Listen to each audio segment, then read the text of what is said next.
Hello. Hello. How are people doing today? Hope y'all are doing well. Today might be a bit of a shorter stream. I didn't put short stream, even though I probably should have, because I do have plans and things I want to do later this evening. Meeting stuff with friends. However, I do, at the very least, I want to finish Farina's actual quest. And I don't know how long it's going to take. And that will be done by today, because that has been on my mind. I thought about it. I was like, man, I want to know what her deal is. And also in general, like, well, I haven't seen any spoilers for it. I have, however, seen spoilers. Okay, besides just having Farina in the party, I have, however, been seen so many spoilers of like the Archon quest, and I'm like, okay, gotta make sure I don't spoil my friends. Thankfully, I managed to dodge all the Archon quest spoilers because, whew, my god. But yeah, anywho, diving right into it. But yeah, gonna go through with this party. Let me just make sure that everything, like the audio levels, are all good. Yeah. This is a world quest that can wait. All right, let's check this. We're gonna get the quest. The Little Oceanid. All right. Cool. Oh boy. All right, just go diving straight in.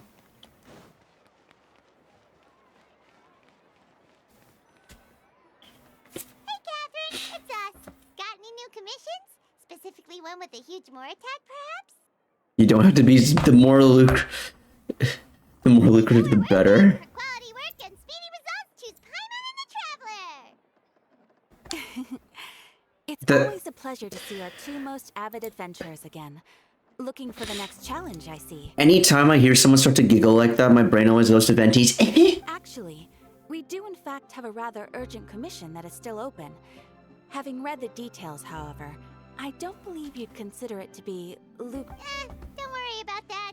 We were just kidding. So what's the situation? To put it simply, the requester is looking for a temporary replacement actress for their musical. Oh. The original cast member ran into some issues and is currently unable to perform the role. Oh, okay. All right. Say less. I know how this is gonna go. The troupe has also been experiencing some financial difficulties, so unfortunately they cannot afford to pay the replacement actress. That does sound like a tricky situation. So basically they're looking for a volunteer? That's right. Our adventurers reached out to many actresses, but none of them were willing to take the job. There are only a few days left until the performance. If they can't find someone in time, they'll probably have to postpone the show. And delays tend to create all sorts of new problems. I like to avoid that if possible. Oh, this one's a doozy. What do you think, Traveler? Any ideas? Even if we took the commission, neither of us have any experience starring in musicals. Very true. If you're interested in helping, why not start by having a chat with the requester? He's right over there. Maybe you can't fill the role yourselves, but you might be able to help him figure out another solution. Maybe there's something he hasn't thought of. Oh, it's that guy, huh? No wonder, he looks like he's gonna need a sour. Paimon approved! Okay, let's go. Hello there, are you the guy looking for a new actress? Wait, I know you two. Are you No. willing to act in my Please, musical? no. Wow, sounds like we're pretty famous. But to answer your question, neither of us have any experience in musicals. But we Okay. Ah, I see. It's okay. I knew that asking if we can't find someone to step in, we'll have no choice but to cancel the show. Oof. It would be such a shame. Should cover the button on ticket fees. That's the thing. We're not Oh, high-profile theaters. mood. All our sets and props are very crude. We're grateful enough just to get an audience, never mind ticket. If we had a way to make this profitable, things might have turned out differently. Oh, yikes. But now, it looks inevitable that we'll disband. Making money off art. The disband? You're splitting eternal struggle. Oh, I guess the lady at the Adventurers Guild didn't tell you? Yeah, This is supposed to be our final show together as a troupe. One last show. And after that, we go our separate ways. So we were really hoping to end on a high note. You are indeed the first Oinkery. Hello, hello. Welcome in. Thank you so much for joining. Hope you're having a lovely day. I'd say your earlier stream, you seem to be having a great one. Also, EKG, welcome to the stream. Thank you so much for joining. Hope you're having a lovely day. Wow, it's been a while, huh? Because I don't... Okay, you're gonna have to forgive me, Key, because I don't quite recall, so normally when someone's like a first-time chatter, it would tell me, but it's not saying that for you. And it seems that you've been following for over a year. Damn it, okay. Alright, I'll wait until after the ad's done. I'm just gonna, anytime I see an ad, it's just a reminder to take a sip.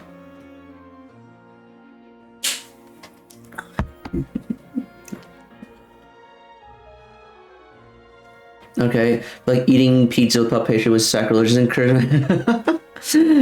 I mean, for what it's worth, I said this before, but I got my cheesecake from a pizza place because, okay, like everyone talks about like, oh, what goes well like on a pizza, right? But no one talks about what goes well with a pizza. Because everyone's like pineapple on pizza, pepperoni on pizza, what have you. But no one ever talks about like what do you have alongside it? It's like usually like breadsticks, wings, and for dessert it's almost always like cheesecake. I always see cheesecake. Your pizza had pineapples. Valid. Like, okay. I know there's a lot of people who feel very strongly about pineapple on pizza. I don't feel like it's all right. Yeah. It kind of, okay. I never thought, you know what? I'm thinking a bit. I've never given much of a shit about pineapple on pizza one way or the other, but now I'm kind of trying to think about it a bit more as to like how it might bring out certain flavors of like the sauce and whatnot. You're back. Ah, okay. Yeah, sorry. I was talking about pizza, but Key, it says that, so I'm not getting the first time chatter, which means you've been here before, but I have to apologize because I don't seem to recall, I don't seem to recall when we met. But in either way, thank you so much for joining. I appreciate it. Followers for, oh wow, okay, you're also a year-long follower. Okay. Oh man, it must have been yeah. I imagine it must have been a while, huh? I may have asked you this before when you first joined in the streams, but I have to ask: do you play Genshin Impact? And if so, do you have a favorite character or anyone who you main? Or what was hang on, wait. I have a VODs channel and I can look that up to see what was I streaming that day. If I just scroll all the way back to August 16. Okay, it's not okay, wait, that part isn't uploaded yet. The last thing that I uploaded and was like, or that I like published was August 6th, I believe. Eula, okay. Okay, so all right, so you do play the game. You're a Eula main. Got it. Wait, now that I've like started on this, I need to satisfy my curiosity. What the heck was I playing? So on August 16, this was still during Sumeru, dang. On August 16, I was doing Spiral Abyss. And the VOD was even copyrighted too. You're on Sumeru right now. Oh, that's cool. Yeah, no, the Fontaine main story just dropped like 2 to 3 days ago, and actually it's closer to 3 days ago now.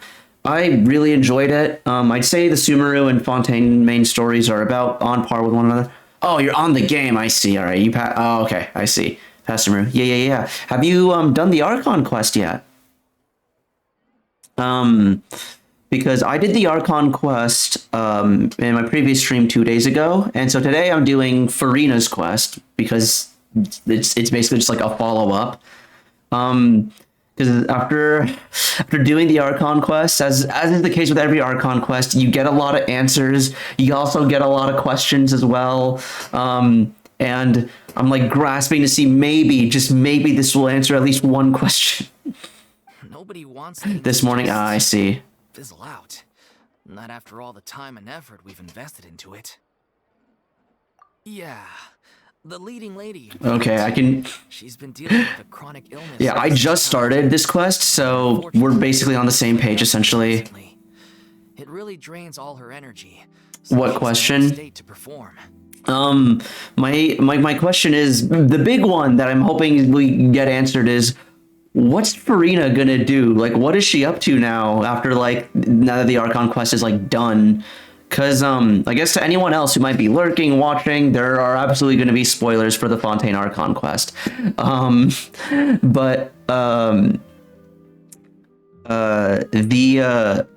Since we know that she's moved out of the opera house, she's abdicated her position. It's like, okay, what comes next for her? What's she doing? And well, she loves the stage apparently. I think it's done. There's still a story quest for her. Yeah, no, exactly. Yeah, no, exactly. That's why I'm doing this quest. To figure out, and also they like to do interlude chapters as well. So I'm sure in like another patch or two, we're gonna get another Dainsleif quest. And then after that, we might get another interlude to talk about something else, maybe. Because I remember we got a Dainsleif quest, and oh, yeah, because after Inazuma, right, we got the Chasm Dainsleif interlude chapter. Then we got the Shao Yelan Ito interlude chapter. Then after that, the next big Archon quest was Sumeru. And then with Sumeru, we got an interlude chapter, which was Scaramouche's whole deal. Then after that, we got a Dainsleif interlude chapter. Then we got Fontaine. So I'd imagine we're going to get some interlude having to do with some character, and then we're going to get a Dainsleif chapter for as far as the Fontaine Archon quest goes. And I'm trying to think, did something... So we got...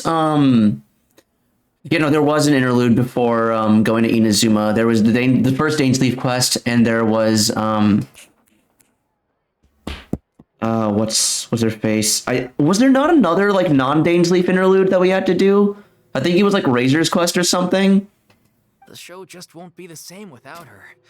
But for everyone else's sake, I still hope we can find a way to hold the performance on schedule. You'll find out a good bit of shit with this long-ass quest. Awesome, hell yeah. Got it. We have a clearer picture now.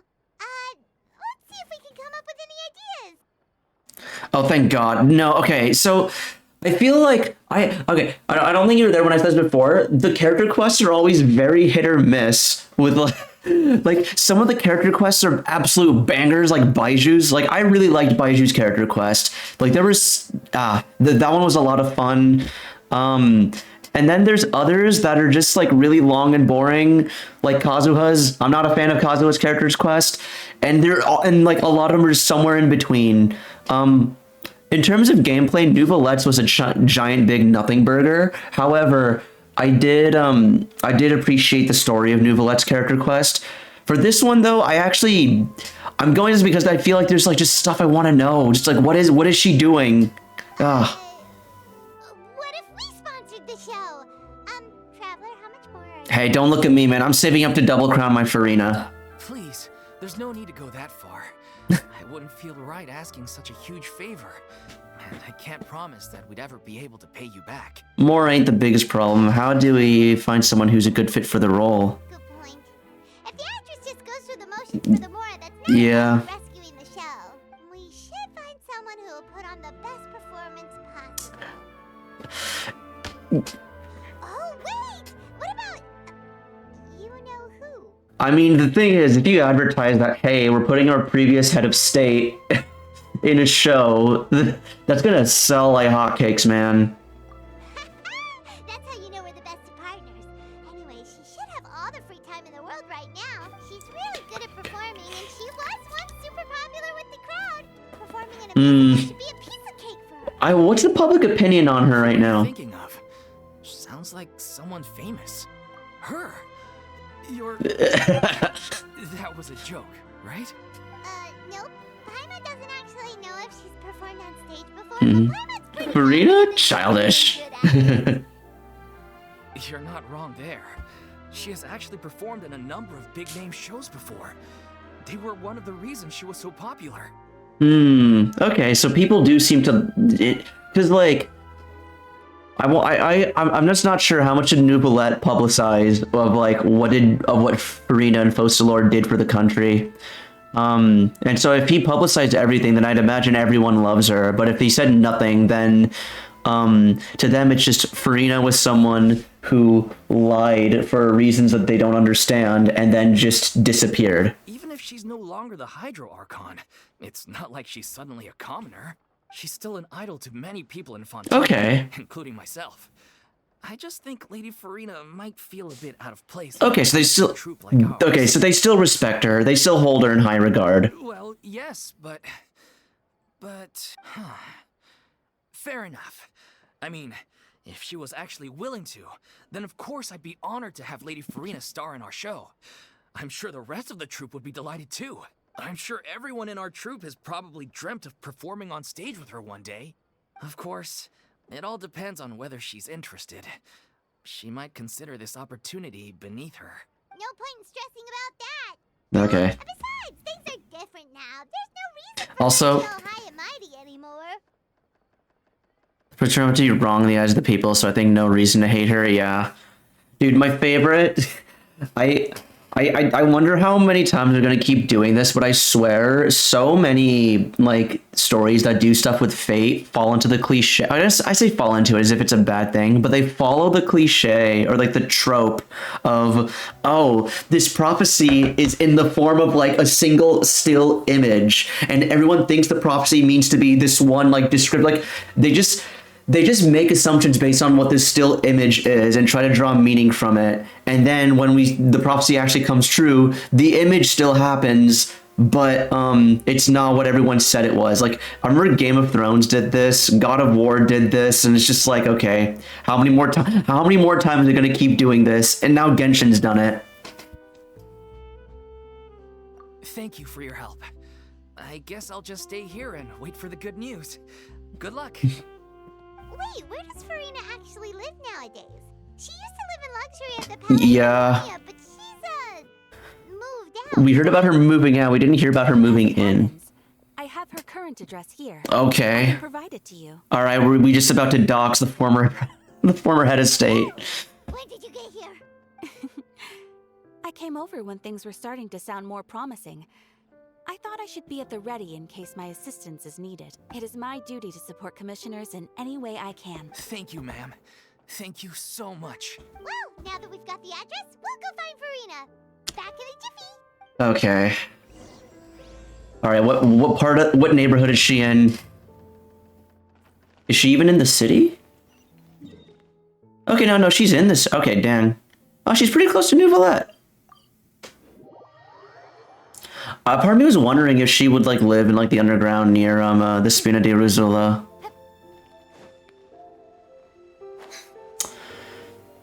Not gonna lie, every now and then, whenever I think of Nouvellette or the Archon quest, a part of my brain just goes, Oratrice mécanique de Nelise Cardinal, and I'm just sad we're never gonna hear Nouvellette say that again.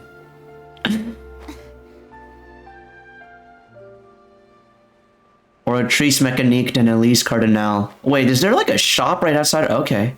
Huh. This looks like a big... Okay, I mean, I know this is probably an average size house for like the city, but this looks pretty big. Granted, it must be noisy with like a newsstand right there. Did Catherine really give us the right address? She lives... Oh, you could see her in the previous shot walking home. Not that there's anything wrong with this place. It's just, a bit of a step down from the Palais Marmonia. You know, it's common courtesy to make sure the homeowner isn't an earshot Damn. when you're denigrating their abode. Yikes. Ooh. She's changed her vibe quite a bit. Okay, when did popping out of thin air become all the rage? First Catherine and now you? I was just out on a shopping trip. I ran out of macaroni, so I went to grab a few more bags. Oh my god, she's going through that. She's going through that arc, huh? Y'all, okay. If anyone in chat has seen Once Upon a Time in Hollywood, y'all know Brad Pitt. I forget his character's name, but his like I just think about his like dinner where he just like puts like 4 bags of mac and cheese into like the onto like the stove, mixes it up, brings just like the pot, or like not the pot, but the pan rather. Brings it in front of the TV, grabs the fork, and that's it. That's dinner. I used to have a much wider range of choices when it came to food. But now I'm finding that simple, traditional home cooking can be quite delicious too. Don't worry, I'm sure she also has cup ramen. Not at all. As long as you have different kinds of sauces in, you can have macaroni and tomato sauce one week, macaroni and bolognese the next. Aw. Oh, sounds like you're really struggling to cook. Paimon, don't say that shit out loud. How rude! Questioning my cooking skills. The audacity! It's not like I have a very eventful life. Damn. Actually, I barely leave the house. So I don't see how it's unusual that my meals are a little simpler now too. My head's been spinning all day from sleeping at like 4 a.m. Oh my god. That was kind of me yesterday. Yesterday I was running off of like 5 hours of sleep, and then I got to bed pretty late myself, and then I woke up really, really late today. No, like I hella overslept, and then I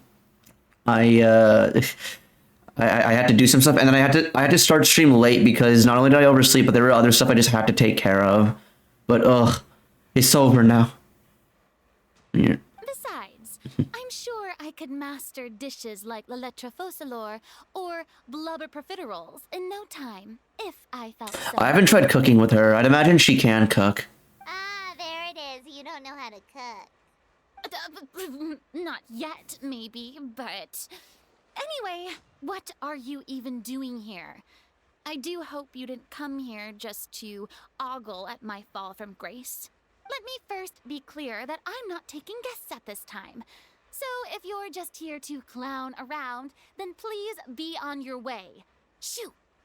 Dude, I saw someone point out, like in the Archon quest, that because she just dead ass like had no friends, like she was like this close to like telling the truth to Traveler when we were in the when we were in the tank together, and then before realizing that, oh, it was just a ploy to get her to spill her guts publicly. They're just saying, like, can you like imagine how like that must feel? So I'm thinking about that. She probably has some very complicated feelings towards us at the moment. Sorry! We're sorry! Please don't be mad! Yeah, exactly! What the Traveler said! Paimon wasn't trying to make fun of you. Damn. Hang on a sec, you weren't exactly holding back either. Wait, I didn't say anything! My help? Well, maybe you're forgetting that I'm no longer the mighty Hydro Archon. Exactly, I yeah. don't even have a vision, you know. No, not only that, but it was like a whole thing orchestrated by not just the Traveler, but Nouvelette was involved as well. Like, if she did have a single friend, I'd imagine Nouvelette would probably be like her closest friend at that point. And it's like the person she was about to like put her trust in, and the person who she just generally had the most trust in as well, were like, and being just, and they ended up being like in a ruse together to try to get her to share her most private secret. That's kind of fucked up, man. Don't worry, it's nothing that serious. It's just very specific, and you're the one with the power to help. If not you, then no one. You're the only person for the job. Well, if that's the case, then fine. I'll spare you the lecture about your attitude just now. So tell me, what specifically makes this matter so specific? I see. I knew you couldn't have come Bro, to amuse yourselves at my expense. Even her own shadow was like, no spoilers, wait till the curtain falls. Exactly, yeah. After all, I was once the brightest star in all of Fontaine, well versed in all the various performing arts. A mere musical is well within my capabilities. But given the present circumstances, I'm afraid I must regretfully decline your casting request. How come? It sounds like this would be a breeze for you. True, but I have made a decision to No. retire from the stage. Although I am no longer required to play the role of the Hydro Archon, the time I spent inhabiting that character has left an indelible mark on me. Jesus. Centuries of pretending to be a different person changes you completely. I'm not the same person I once was. Of course, that can't be undone now. It's too late, and I have no intention of reinventing myself all over again. Like, I was about to say, because she's still acting very haughty towards us, and so I was like, is she just so used to being that way that that's just kind of how she is now? But at least I can say that I no longer desire to play any new roles. Paimon can understand, but this is just a one-off part to fill in for someone who's sick. Surely that's okay. Whether it's a one-off or not, it's a boundary that I've committed to no longer cross. If I make an exception to the rule now, I'm just leaving a back door for myself, which would be the same as not having a boundary in the first place. Yeah, that's basically, she's giving the same reason that Batman doesn't kill people. So I'm not going to perform, and that is that. Okay, guess there's no convincing you. Well, is there anything else we can do to help out the troupe? Otherwise, they'll just have to disband without any fanfare. Do you know any other actors who might be interested in the role? Nope. Short and to the point, okay. I've never been great at maintaining relationships. Besides, anyone I've ever worked with probably couldn't wait to get rid of me. Since I'm just an ordinary person now, they'll probably just laugh in my face if I go asking them for help. You shouldn't assume the worst of people. I mean, if what the troop leader had, what the troop leader had to say was any indication of what the rest of the people feel, they still hold her in high regard. So, like, But I mean, could you even blame them? I show up out of the blue, begging and groveling for their help with a show they won't even get paid for. Ooh, no yeah, way. okay, valid. I'm dying from embarrassment just thinking about it. Nope, not happening. Dies of cringe. Is there anything else we can do? This performance really means a lot to the guy we're working for. Have I not made myself clear? You're barking up the wrong tree. I don't want this job, nor do I know of anyone else who would. Sorry. I didn't mean for that to sound so harsh. I wish I could help, really. But if I thought I had the answer to this problem, I would have said so by now. It's all right, Farina. Paimon just wanted to make sure we tried everything. Oh, everyone in the troupe will be so disappointed. I'm trying to come up with a plan B. I guess that's all we can do now. All right, then. We'll see you around, Farina. Toodaloo to you, too. I'm going home to take a rest now.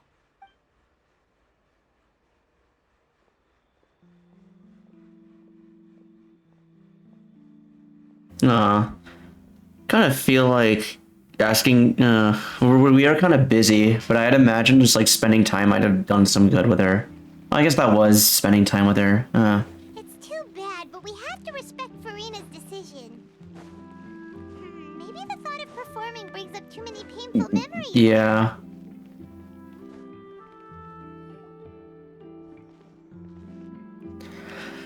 Huh? What's going on? Are they arguing? Oof. That's besides the point. I'll ask you again.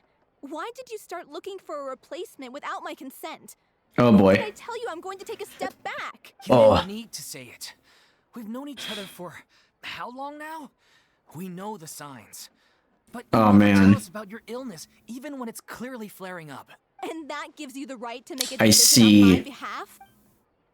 Oof. Shortly after you left, the troop's lead actress... Yeah, came to yeah, excuse we got me. that. But can you both take a moment to discuss something else for now? The adventurer assigned to your commission has returned. Sorry, I was just dealing with a little misunderstanding. So, how did your conversation with Farina go? Sadly, it's a no from her. We tried to persuade her, but she wasn't having it. She doesn't want to play the role for personal reasons. I see.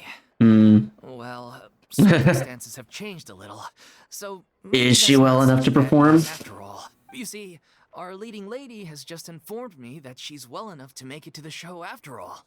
Staging the musical with the full original cast was always the dream, of course. Oh, right. Sounds like everything worked itself out then. Yikes. Oh, God. Yeah, she'd be livid. We'd get the scolding of a lifetime. Yeah. Jeez, is Lady Farina really so harsh with people? Only joking. Calm down. So, guess we can consider this case closed now, huh? Despite the fact that we failed to complete the commission, we were still racking our brains for ideas on the way back here. Look, Mm-hmm. there's no point arguing with you about this anymore. You've made yourself very clear. Okay. So I'll stop looking for a replacement. This is the last chance we have, though. If your illness flares up again, there won't be time to find anyone to Dude, replace you. I just thought of something. I feel like Farina's current lifestyle is what the fan base thinks Raiden Shogun's lifestyle is. Like, my god, I open up Twitter and anytime I see stuff of like it's always her wearing like a hoodie and like sweatpants, like playing like watching TV and stuff while eating ice cream. And deadass, I feel like that more accurately I feel like that encapsulates Farina's current mood way more accurately. So, are you absolutely sure you'll be able to handle it? The whole team is putting everything they have into this final performance. We have to make sure it goes ahead. Yes, I'm completely confident. I've been taking a new medication from the doctor, and it's working brilliantly. I'll definitely be able to tough it out until the performance day. I share everyone's desire to commemorate all our years as a troupe with a proper farewell show. So the last thing I want is to be left out. Every one of us thinks of this troupe as their home, myself included. You're right. I'm sorry. I let myself get too worried about the show. I should have asked for your permission first. Okay. All's well that ends well. Sounds like the Okay, show is cool. over. So that's it. That's the whole. Oh no. Sure. Is Farina listening in?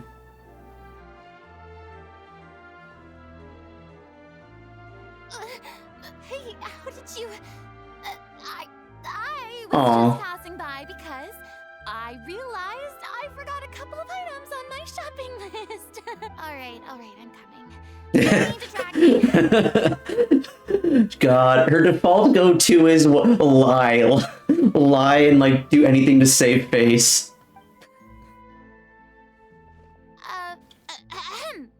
Hello, one and all. Shut up. Farina? Didn't you say you were gonna take a rest at home? What are you doing here?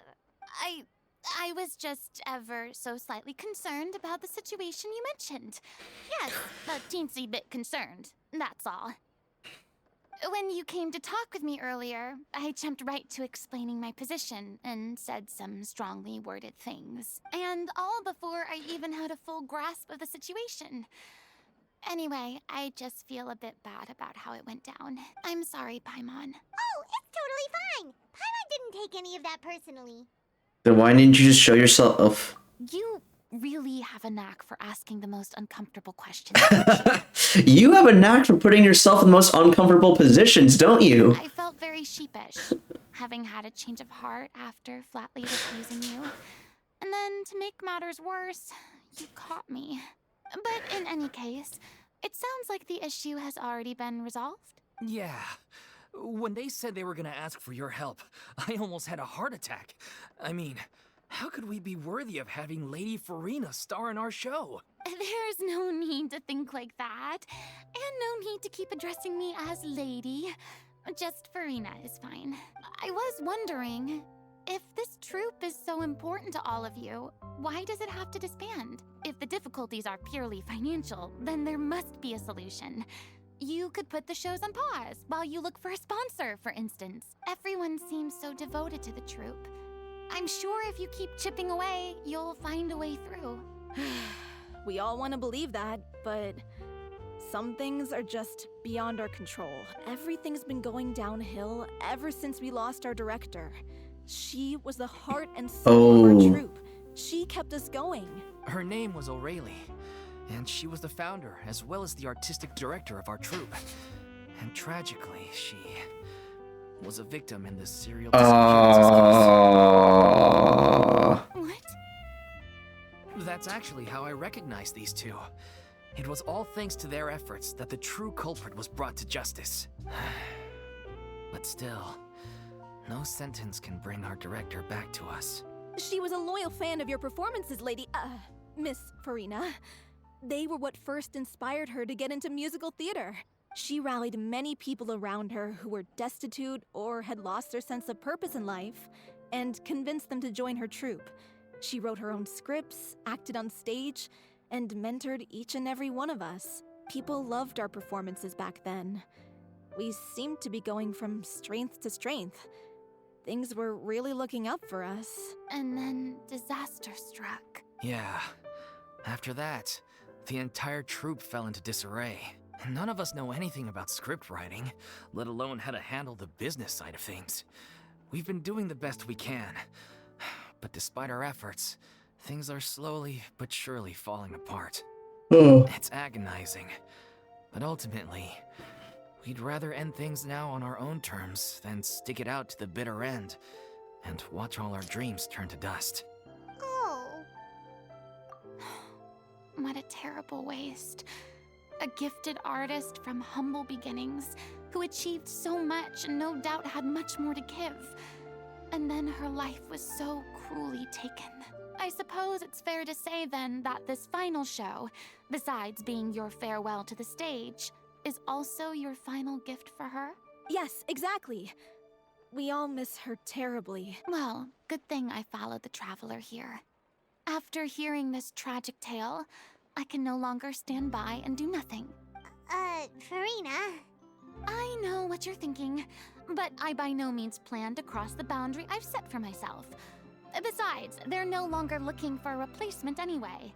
I can, however, provide some artistic guidance from the vantage point of a highly experienced audience member, but only if you feel this is something that would help, of course. Oh, most definitely. We'll take any guidance that you can give. We unfortunately don't have any budget for a consultant, though. Will that be a problem? She's on welfare for the rest, like, not welfare, but like, Nuvolet said she gets a pretty penny, so I think she's set for life. I don't need any compensation.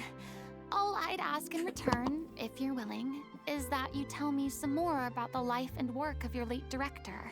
Something I've begun to realize since my departure from the Opera Epiclese is that there's a lot you don't see when you observe everything from on high. The law only judges criminal behavior and does not weigh human emotion. The court's verdict can settle the question of criminal liability, but... Arena, my love, sorry. I thought you were a Eula mate. I thought you liked Eula. What is this? You're cheating on your waifu. How could you? What about all the unresolved emotions of the parties involved? What happens to them? Welcome to the stream, TLR. Thank you for joining. Hope you're having a lovely day.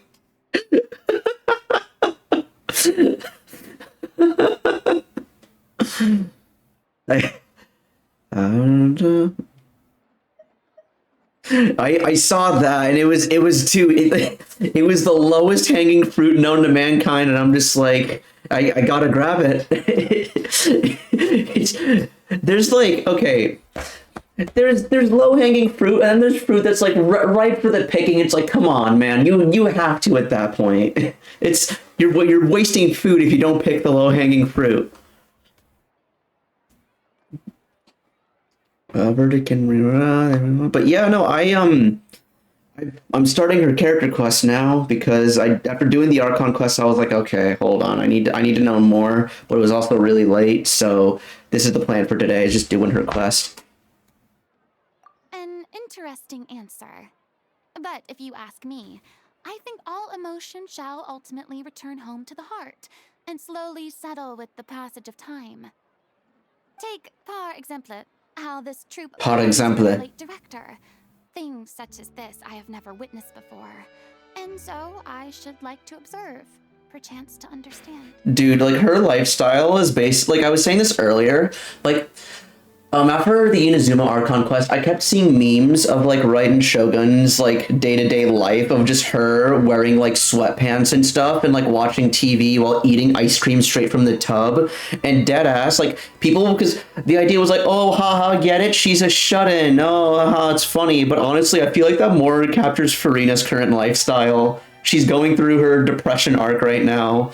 She's like she eats macaroni for dinner every day. Okay, if you've ever seen Once Upon a Time in Hollywood, really good movie by the way. There's like I mentioned earlier, there's the scene where Brad Pitt just eats mac and cheese straight from the straight from the pan while he's watching TV. That's the vibe I get from Furina now. Still a fan of your old dramatic monologues then, huh? You just want to get back in on the action, don't you? At least macaroni is better than whatever Raiden could cook up. Valid. That being said, I don't think Raiden actually needs food. Because unlike Furina, Raiden is still very much an Archon, even if she doesn't have a Gnosis. No. This is a completely different situation. Pearls before swine. Yeah. The name's not swine, it's Paimon! And she, okay, Focalor's playable. Would you be willing to join Focalor is literally dead. Adventuring to listen to a story. Also, okay, for all intents and purposes, Furina was past tense the Archon. I still consider, like, she and Focalor were the same person. Like, Furina and Focalor were basically the same person. One of them was just the physical body. The other one was just the soul of, like, the spirit of divinity. So, I consider Furina to be the Archon because she was Focalor, even if they were, like, split in two. Thank you all so much. Our director was a huge fan of Miss Furina's performances, as of course. I mean, I'm pretty sure the Focalor main community has just been absorbed by the Furina main community because it's the same thing. All right, follow me. We'll go to our usual practice space. Please excuse the size. It's a little on the small side. Okay, by Nuvolet being the new Archon, it's basically he has all the roles, duties, and responsibilities of the Archon. But like the concept of the Hydro Archon doesn't exist anymore, right? Like he technically would be, but at the same time, he's the elemental dragon. He goes above what an Archon normally would be, because like you got for like powers, you have like normal people. You have Adepti, Yaksha, what have you. Then you have the Archons. Then you have the dragons. And then you have power from outside of this world. So yeah, the situation's a bit weird with Nuvolet. But also, the other thing is, if you look at Furina's constellation, yet this fake Archon is still the better character than Nuvolet. I mean, okay, there's always going to be like, oh, who's like your favorite character and whatnot.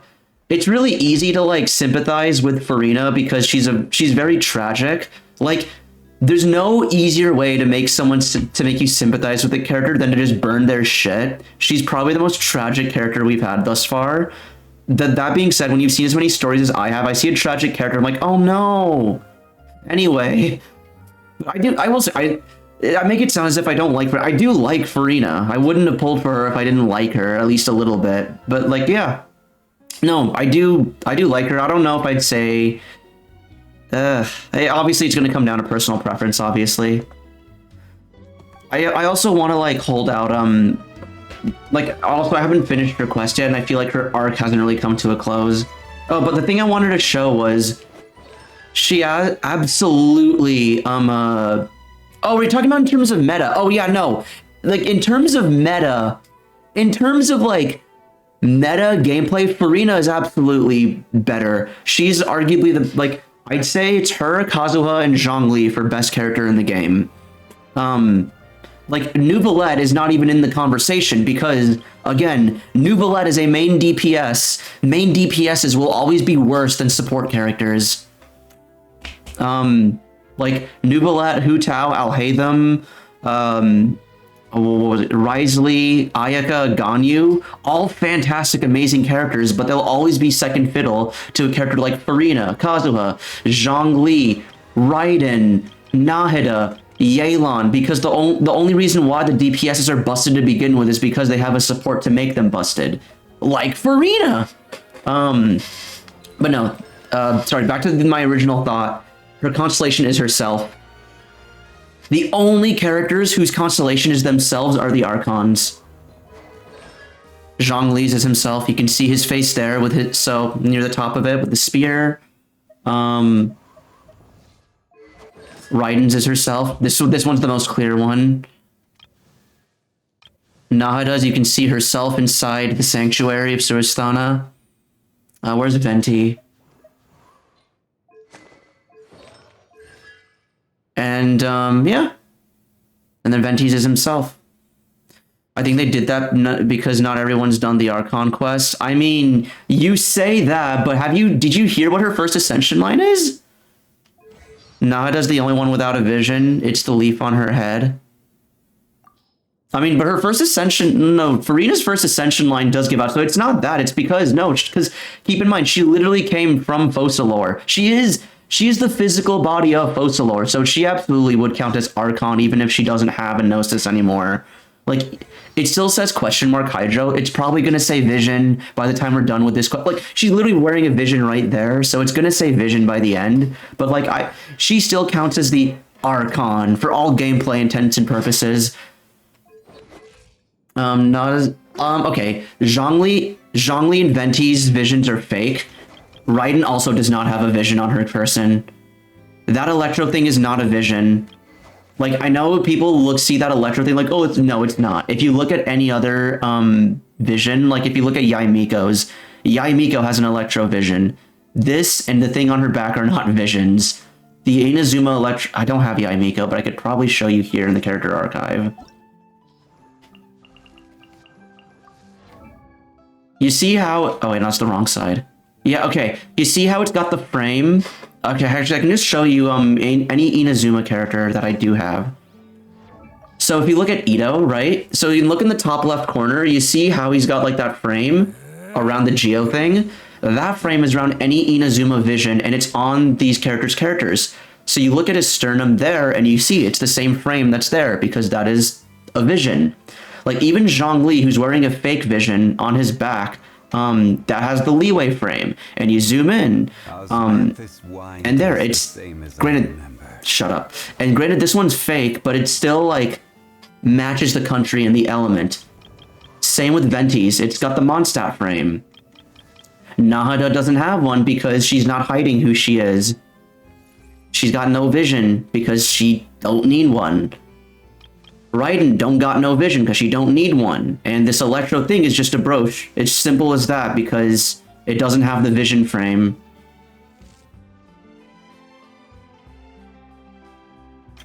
And Farina, because she's lost all her divinity, the only way she would be able to use Hydro would be through having a vision, which she's probably going to get in this quest. Anywho.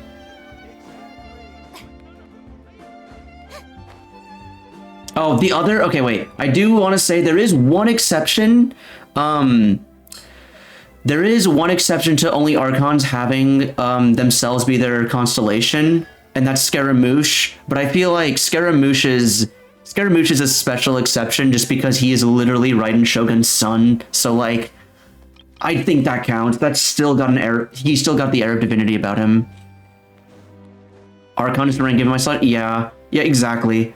Archon just means that you prove that you could because I remember when I was thinking about like the Gnosis and stuff, I don't remember if this is ever cited in game, but they said that only someone who's like physically strong enough to handle it can actually make use of the Gnosis, and that the Gnosis is otherwise completely useless to like a normal human being. And they said that that's why they're not the Archons because they have the Gnosis. They have the Gnosis because they've proven that they can handle it.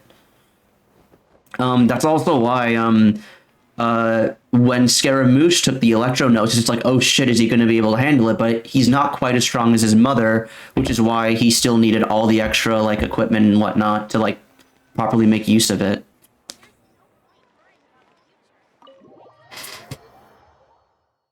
Yeah, like, once Focalor split from Farina, I don't think she would have been able to make use of the Hydro Gnosis because she's for all physical intents and purposes, human. Lady Farina?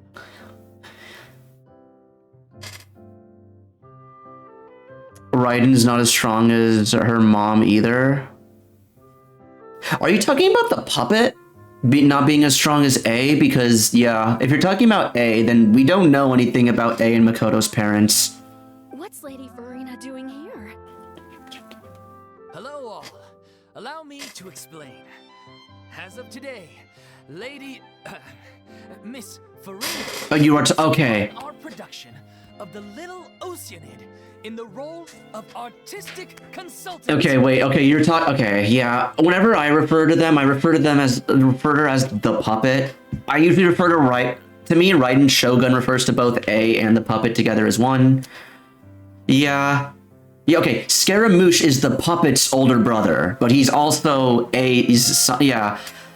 I consider them like one character. Like, I get that they're technically separate, but when you pull the character, you get the dialogue lines for both. Yeah, I see where you're coming from though. For them to that's valid. Yeah, no, because her second character quest does establish that no, they are separate entities. They have separate free wills and whatnot. Yeah. Yeah, whenever I refer to them as two different people, I usually specify A versus the puppet. You play as Raiden Shogun when you use the character. That's not true, TLR. TLR, when you use her burst, that's actually A speaking. So the idea of it is when you're in the overworld doing stuff, you play as the puppet, but as soon as you use the burst, that's A, because that's A's power. That's using it. And also, I know you don't have Raiden Shogun, which is why you'd be forgiven for not knowing this. The about lines are spoken. There's about lines from A's perspective and from Raiden's perspective as well. Or the puppet's perspective. You can tell the difference between the puppet and A, but yeah, this is true. The English VA has the same voice for both. The Japanese VA changes her voice whenever she's doing one versus the other. Raiden is a replacement for the twin she lost in the Archon War. Yeah, I mean, that was scary. So, I saw a video where someone did a huge deep dive on like Scaramouche and Raiden and versus like what their designs were, and some of the subtle details in like their design and like their symbolism and their constellations. And basically, they said that Scaramouche was an attempt to resurrect Makoto, but it was a failed prototype, and so instead she just was like, oh, we'll let this be, whatever the hell, and just let it go free. And then she just decided to create the puppet as just a separate body for herself. Because, I don't think she's supposed to be a replacement for her twin, more like a way. Yeah, exactly. That was the replacement for her twin, if anything, was Scaramouche, or Kunikazushi as his birth name was. Because you can even tell, because if you look at the tattoo on the back of their neck, because the body can, yeah, exactly. But if you look at the tattoo on the back of Raiden's neck, it's the Narukami sigil, and if you look at Scaramouche's tattoo, it's the opposite, and they fit within one another. And so, the same way that A and Makoto were shadow versus light. And so that's why there's no hard evidence. There's only like a lot of, like, symbolism and a lot of just like inferences making here that Scaramouche was originally meant to be the replacement for Makoto, but it didn't quite work out. So she just was like, what if I just made this a prototype for myself? And then she was like, okay, prototype successful, go, be free, shoo. And then she made the puppet for herself. These two over here are the ones that made it possible. They kindly reached out to Miss Farina on our behalf. Yeah. I'm sure they need no introduction. She purposely severed her consciousness from her body, sealing away her consciousness. Yeah, I mean, I wouldn't say sealing away, but I get what you mean. You bet. That was the trial of the century. You helped bring our director's murder. Oh yeah. Oh, please don't mention it. We're just here to join in on the fun. So, you were saying the Little Oceanid? Yeah, that's the name of our final show. It's an unfinished script left behind by our director. One of our greatest regrets is that she never got to complete it. So, if we can bring it to the stage and make it a successful show, we can all take some solace in that. Wait, but if it's not finished, then... Finding an actress was the least of your problems. We've been battling issues on every front, trying to realize this dream. Anyway, let me give you a quick summary of what the story's all about. It's actually Miko's word. She mentioned how she was the one taught A how to seal away. Oh, I see what you mean. Yeah, because the reason why I was a little bit like taken by that word was because in their second quest, the second character quest, she specifically it might have been the first one now that I think about it, but she specifically says that she never intended to seal herself away, and that's like why she's like, oh yeah, like I don't plan to imprison myself here. I've always made this body accessible for me to just use whenever I want. The protagonist of the story is a young Oceanid who transforms herself into human form, despite the protests of her family. It kind of reminds me of Elden Ring now that I think about it, because that's basically what Ronnie did. She put her consciousness into the body of a puppet, and while her physical body just died. You can even find Ronnie's physical body in the overworld. She longed to live just like any other human. And sure enough, she found friendship. Yeah, without an exit. Everything seemed perfect. The puppy? Are you referring to Yae Miko as the puppy? The family puppy? The puppet. I said puppet.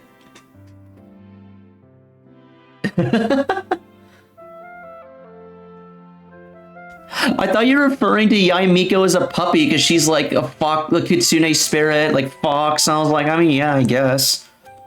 Raiden Shogun Yae Miko probably is a puppy. But one day, her true identity was exposed, and her world came crashing down around her. Okay. Farce. Uh-huh.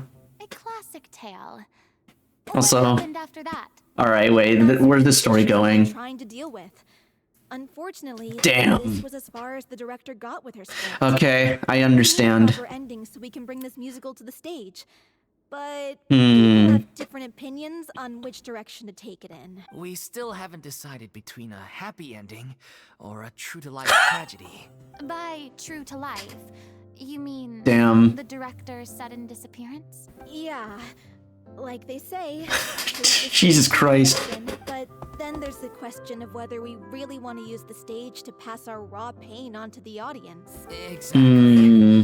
A lot of the time, people come to watch a show just hoping for some light entertainment. We have to consider their emotional stake in this, Dude, not just our own. imagine coming to Genshin Impact for light entertainment and instead you're greeted with, oh yeah, I pretended to be someone I'm not for 500 years and live every day in agony to the point where I don't even realize that I'm crying. And one last thing. We're still waiting on confirmation from 2 of our main actors. Or you come, you visit, you play Genshin Impact for some light entertainment and you're greeted with, yeah, my best friend died when I was really young, and now I've like inhabited their body to live on in their legacy in hopes that people will still remember them. Or like you come here for light entertainment and find yourself with, yeah, man, I really want to sacrifice myself for someone else. Maybe I'm mentally ill. The first is Paulo, who plays the protagonist. Guys, this is a funny, fun, happy anime game. Focus on writing an ending for the script, but the deadline's passed, and we still haven't heard from him. First Apollo by the protagonist's lover. He's locked himself away to focus on writing. Oh God. Oh The no. other is Villemont, who plays the main antagonist. He took the director's death. Damn. Hasn't set foot in the city since. Yo, they got Raiden Shogun to play the antagonist. Holy shit. He did write to us, promising that he'll be there for the final performance, but we haven't seen or heard from him since.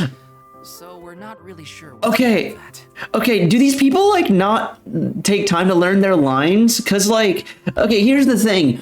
You don't learn your lines in like, it takes time to learn your lines for a play, especially if you have a lot of them. Like, I've done theater before. I've done film and theater before. You don't learn your lines just like that. It takes time. The shortest time I could think of it would take to learn lines would be maybe if you don't have that many, like a day, and even then, if you only have like 2 or 3, then it takes like what, 5 minutes. But if this is like a long play and you're playing like one of like the main characters, no, that shit's taking time. Like, so fun fact, little lesser known thing about me. When I learn lines for something, I bust out note cards. I actually think I have, I think I still have my note cards from a thing I acted in a little while ago. Hang on, I can show you one that I actually have writing on them so you know I'm not just making this up.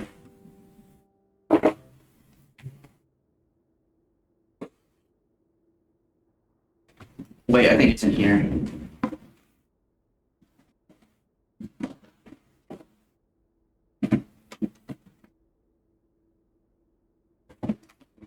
Okay, yeah, here you go. So, like, on one side, I didn't play a very big role, it was a small one, so each note card you see here was a line that I had. Alright? And on one side, I would put my character, so I would, whatever the previous line was, where did my headphones go? Here they are. Oh my god. How the hell did my headphones end up down here? Jesus Christ. Sorry, I interrupted stream because my freaking headphones got tangled. Okay. But yeah, we call this our cue. I put the, so the actor whose line is right before mine, I put their line here on one side, and then on the other side I have my actual line. Yeah. Usually, and if I'm the first one to speak, then I'll just put like, oh, scene start. And sometimes, I don't have the actual line, I'll just put like a couple of words just being like,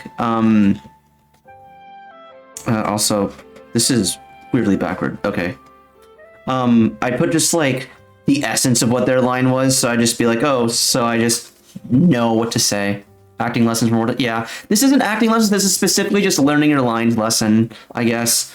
Because oftentimes when you're like writing on like note cards and such, some of the lines can be a lot, and you want to worry more about your own lines than you do worry about your co-star's lines. Just as long as you can recognize that, oh wait, my co-star said that, so I should say this. It would help to know. Obviously, the more you know, the better, but it's just more like saving time, saving space in your head.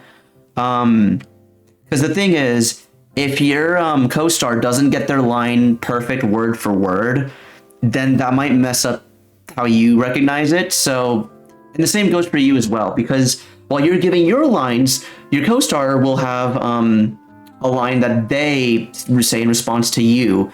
They might have their own strategies, their own ways of learning their lines, and so this is a problem I encountered once. I didn't say my line perfect word for word, and that messed up someone who's coming after me during a rehearsal. Thankfully, this was a rehearsal, so we didn't like ruin the audience's immersion or anything, but it was a thing that I had to work on to be like, no. You can't just say the essence of what your line is. You need to say your line perfectly word for word, because that's what your co-actor is expecting. Or get as close to it as you can. Yeah, I would give an example, but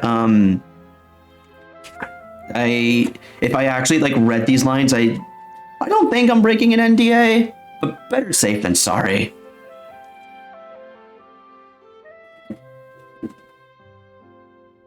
Anywho. But yeah, no, so basically what I'm trying to get to is I really appreciate stories like this that are about theater. And going back to the whole reason why I went on this tangent, how the hell are these actors learning? Like, this dude hasn't seen the script and he's gonna learn all of his lines in less than a day. Like, okay, you do you, buddy. Although, now that we have Miss Farina helping us, maybe we should take the opportunity to get everyone back together. What opportunity? What do you mean? Maybe you're unaware, but Your name has always been like a rallying cry for us. Our director was constantly singing your praises. All of us look up to you as a role model. Oh, stop. You're making me all flustered. Although, not in a bad way. I suspect the reason they're dragging their feet is that they have their doubts about whether the show will really go ahead, considering all the issues you've been facing. But one by one, all the obstacles are being removed. Now is the time to rally the troops. Makes sense. Okay, priority number 1. Let's check in with Paulo and see where he's at with the ending. He went back to Poisson a few days ago. Said that staying in a friend's home might help him to relax and escape the feeling of isolation. He's back to Poisson a few days ago. Okay, cool. I thought the last thing his friend would want right now would be to take visitors, given that Poisson was flooded not too Oh long yeah, that's ago. right. But I guess it's the opposite. Yeah, maybe he could use the Poisson. Oof. Oof. Nothing. I suppose my presence will be indispensable if we are to restore his faith in the show. So, allons-y. To Poisson! Oh, one thing I do want to mention though, with regards to like the god damn it, there's an ad. Hang on, I do want, while the ad is running, let me navigate to Raiden Shogun, because I did say earlier that you get both the puppet and A in the form of Raiden Shogun. Because there is about A. Yeah, okay. Yeah, there's about the Raiden Shogun and there's about A separately. In fact, there's more. There's 3 entries about A and 2 about the Raiden Shogun. Yeah, there's the Raiden Shogun's hobbies and A's troubles. Yeah, and also the favorite food thing. The favorite food line comes from A, and the least favorite food comes from the puppet. Yeah. Also, there's there's birth date from the puppet, and there's birthday from A. Anywho, once the ad is done, let me because I don't know if TLR is still here, but just to show.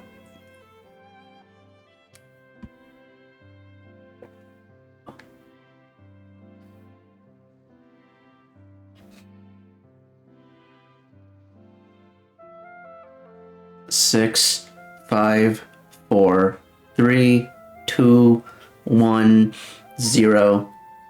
Okay. Welcome back, chat. Anyone who's stuck in Edge hell.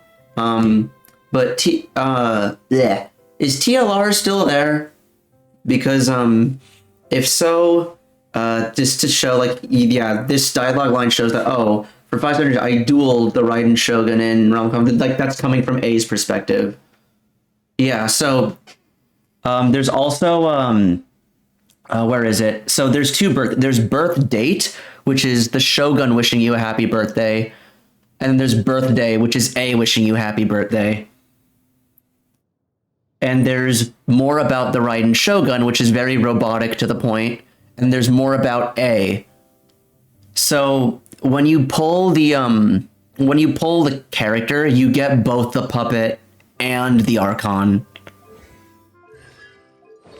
Yeah, just wanted to show that because it was a bit unclear, and I was like, I don't want to make a point about something, then unintentionally spread misinformation on the internet. But I was pretty confident that, yeah, and so like half these voice lines are the Shoguns, the other halves are A.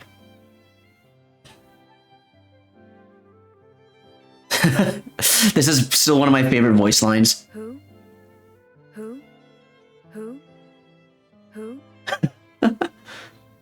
Wait. Wait, no, not this one. Talents profile. Exactly, yeah. Me when I spread misinformation about on the internet. Dude, I love how he has like a freaking paragraph for her and she just has a single 3-letter word for him. Especially Genshin, you wouldn't want to anger the Genshin mob. Dude, okay, what's really funny is, despite that, so much of the Genshin mob is like spreads misinformation all the goddamn time. Like, or not got information, but like, like, I wouldn't say they spread misinformation, but they kind of let the fandom idea of the characters overtake like what the actual character is. Dude, you ask the average Genshin fan, oh, had this Ayaka character, Genshin fan are trying not to do whatever. Yeah, okay. It's like, oh, I've seen this Ayaka character. I hear she's really good in terms of gameplay. What's she like in the story? And like the average like meme-pilled Genshin player would be like, oh, Ayaka, she's a total yandere, dude. Yeah, she's a fucking creepazoid and stuff. Whereas like, because she had one banner that got extended, which at the time was indefinite, which ended up being 3 weeks. And so everyone's like, oh no, she's a total yandere. She's a total simp for the traveler. Okay, she is a simp for the traveler. But like actual Ayaka, yeah, she's a simp for the traveler, but at the same time, she's like very upfront about what she's like trying to like, what she wants from the traveler, and she does follow through with her word, and she doesn't overstep her boundaries either. And she's not like creepy or hostile towards anyone else. like, oh yeah, she's a total yandere. Like, no, what? Did we play the same game? But if you look at any memes about Ayaka, it's like, oh no, yeah, she's a total yandere. Absolutely. What's another one? That's okay, that's the big example, but there's like others that I can't think of off the top of my head. Oh, the other one is that Mona's poor. Like, Mona being poor. So the thing is, she makes money.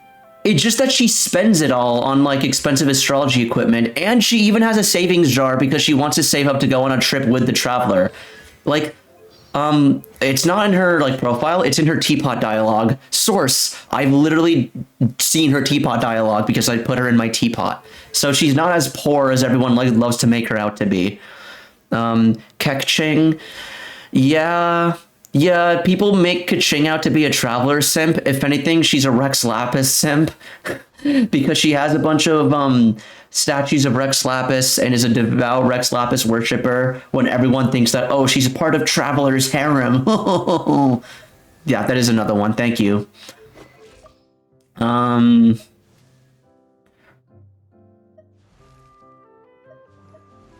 What's another one?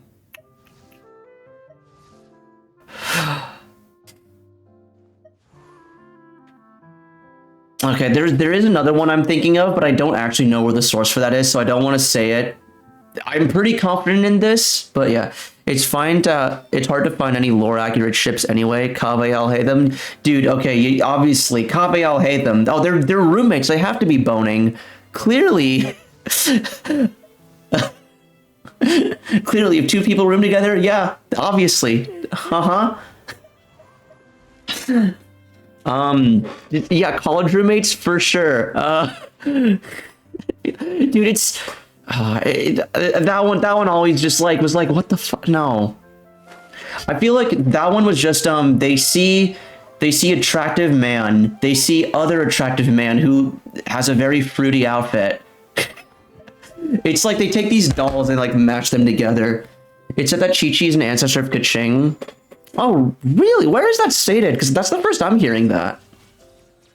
The only like lore accurate ship in the game is these two, Beidou Ningguang, because in the 2.4 Lantern Rite event, they actually like flirted with each other openly.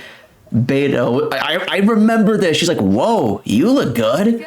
Ningguang, they say no treasure escapes the eye of Beidou, of Captain Beidou, and I see that's true. She has found this treasure or whatnot. It's like, okay. Like, if that's like the one ship that might actually be canon, but besides that, they will never. I've said this before on stream. I don't know if everyone else was here for that. They will always like have the characters interact just enough that it's like, you know, if they showed more, they could go somewhere, but they'll never tie the knot because if they go all the way, then anyone who doesn't like that ship will feel like they're being ostracized. But if they completely deconfirm them, put them in a state of, oh no, they will never be together, then people who do like that ship are going to be ostracized. So they hit that balance just right. So that's why so that way people who of all like opinions and like assumptions can be like, oh hell yeah, my OTP, my headcanon is canon. People ship Cujo Star and Kokomi despite being them being. Wait, really? I haven't actually seen that one before, but that doesn't surprise me. That's why Ning wanted it. Oh my god! Wait. No.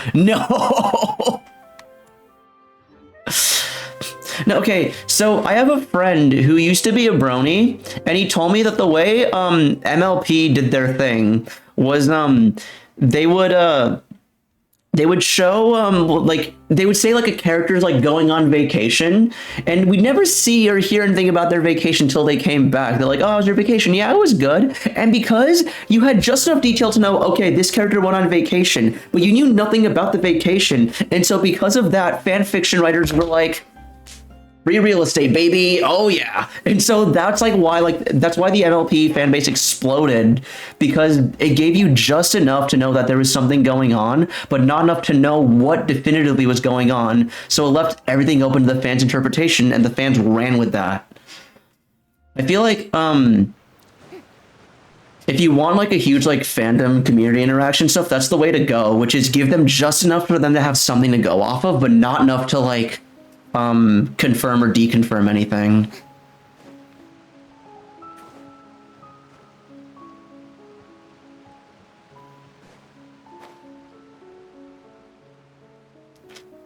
Oh god. Okay, wait.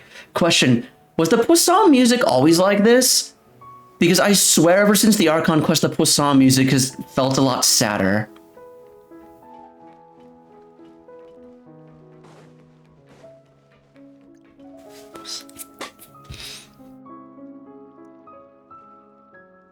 If I remember correctly, this is where he's staying. Who is it? It's me. Is the script ready? I had a feeling, yeah, I had her, All the way I had a feeling that's what you were talking about, and I was like, oh yeah, huh.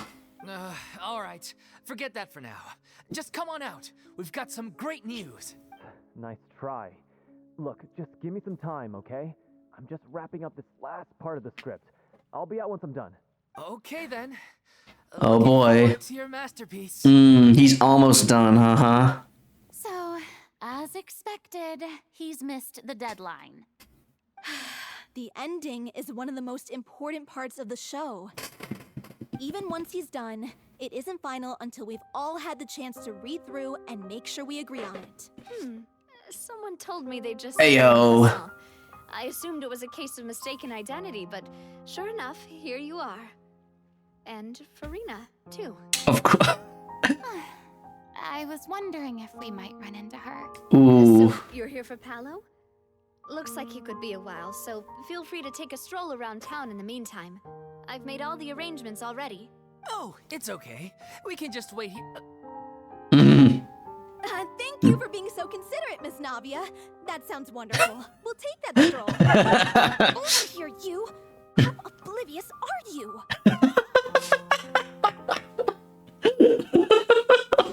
Give them some space. How are things in Poisson now?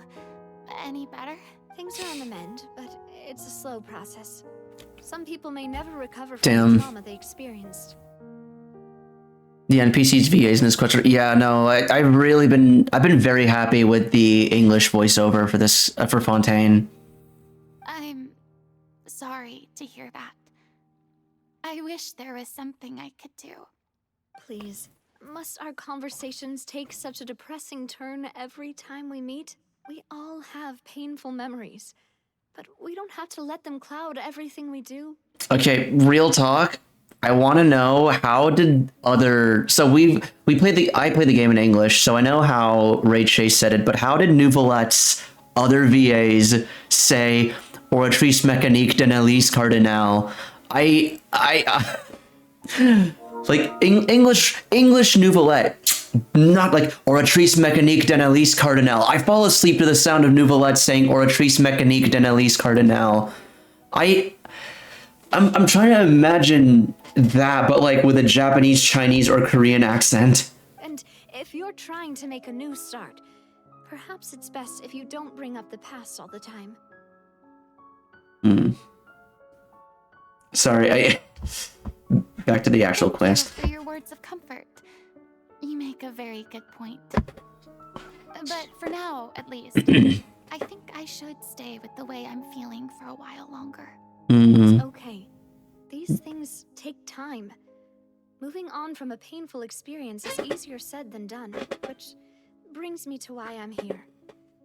I thought you should probably know that not everyone here is ready Yikes. to forgive and forget after the Hydro Archon's inaction in the face of catastrophe. Yikes. To avoid upsetting the peace, I told the townspeople that everyone here is a member of the theater troupe, and that you are just an actress playing the role of Farina. Oh my god. It's not a perfect solution, but hopefully it means you won't have to lie low while you're here. That's so thoughtful of you, Navia. Damn. What do you expect?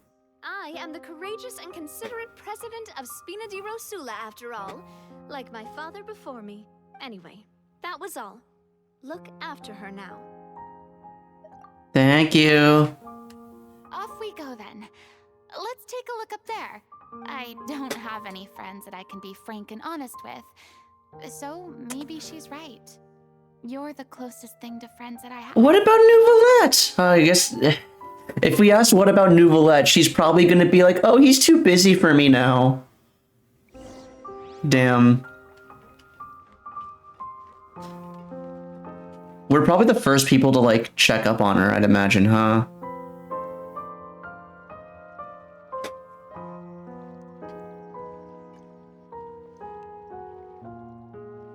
I'm so grateful that Miss Navi Yikes. is so understanding. Oh no. To be perfectly honest, I didn't know if I was ready to meet her. Oh god, is this how she's gonna get her? Is she gonna get lynched? Or, like, almost get lynched, and then she's gonna get her vision to defend herself when we play as her and that? Oh god, I can see it. It's always easiest to just run away from your problems. But that never fixes anything. You can't get around the obstacles without facing them. So that's why you were nervous when they brought up Poisson. Yeah. I'd be lying if I said I wasn't scared of coming back here. Still, I felt it was something I had to do. As I was saying before, I want to see for myself the things that I never could in the past. I'd be overjoyed if the people here could find it in their hearts to forgive me. But they're more likely to unleash a tirade of vitriol against me. Which, of course, I completely understand and accept. It didn't buy her lie. I can tell people are watching me. Hmm. I'm sure some people here see the idea of someone coming to Poisson dressed as the Hydro Archon as extremely disrespectful. I used to be terrified of the gaze of other people, especially when they had suspicion or resentment in their eyes. I guess I wasn't quite ready for this after all. I'm not surprised you're making yourself go through all of this. What do you mean by that? You expected me to just keep running and hiding from my responsibility forever? Yes. Look, there seems to be a crowd gathering over there. Actual Archons have done that. Probably time we made a move. How about we check out Spina di Rosula's ship? We should have a view of the whole of Poisson from there.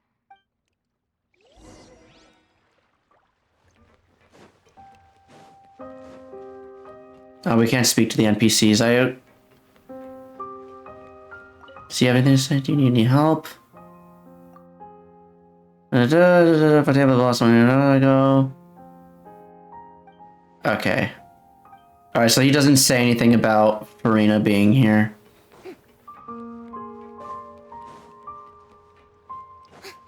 It's Reggie! It's Reggie! I know that's probably not how you say his name, but for all intents and purposes, this man is Reggie.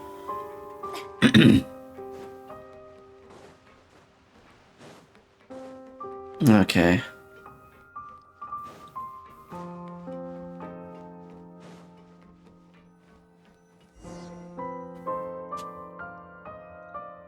I'm sorry. You probably just wanted a relaxing stroll. And here I am dumping all this heavy stuff on you. 500 years worth of trauma dumping. SMH my head. We don't mind. It's actually refreshing to see a different side of you. Great. Well, I appreciate your company, so Aw. please don't disappear just yet. I don't know whether you can tell, but the years of suffering and loneliness aren't the only reason I have a hard time facing up to who I used to be.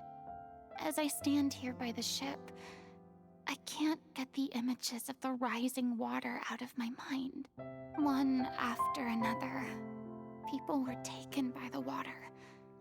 All those treasured lives and memories washed out of existence in an instant.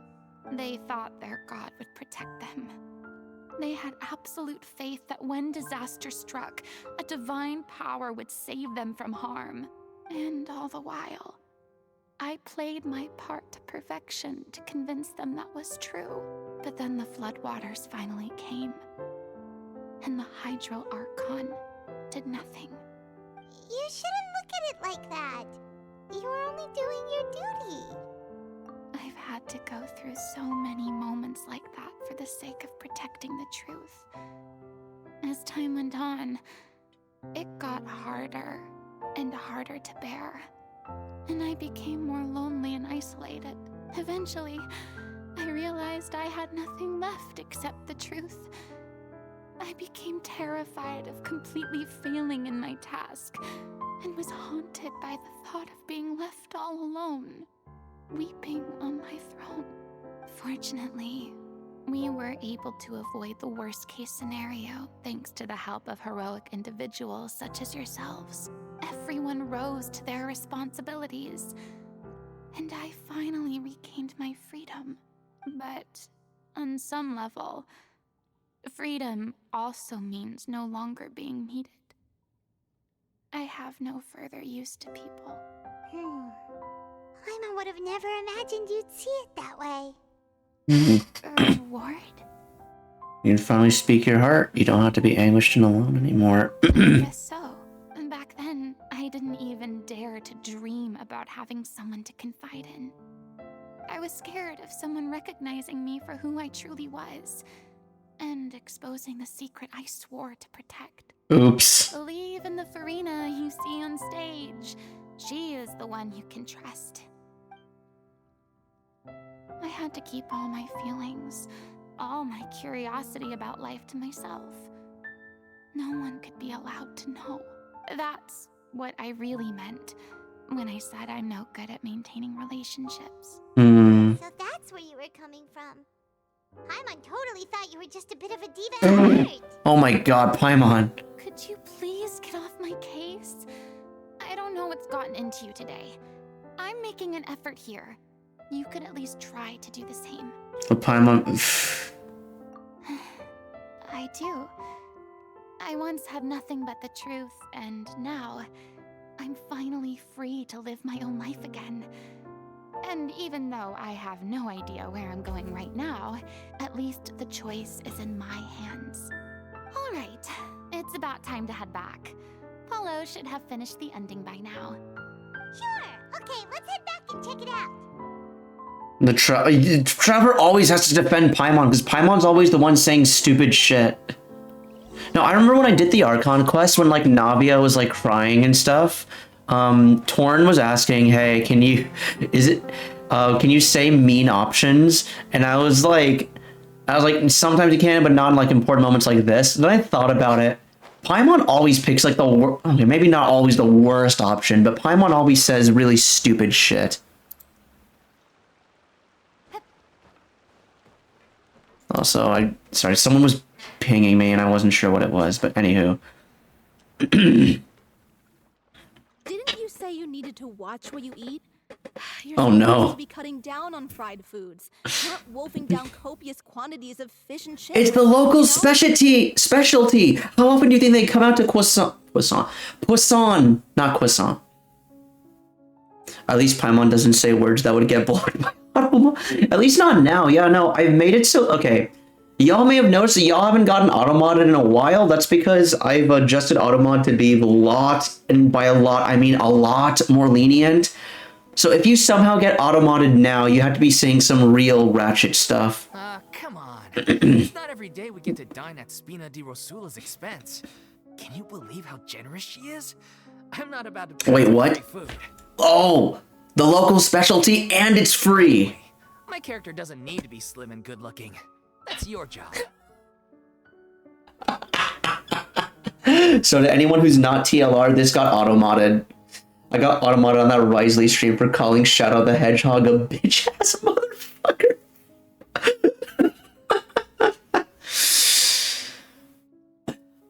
I've come to make an announcement. Shadow the Hedgehog is a bitch-ass motherfucker.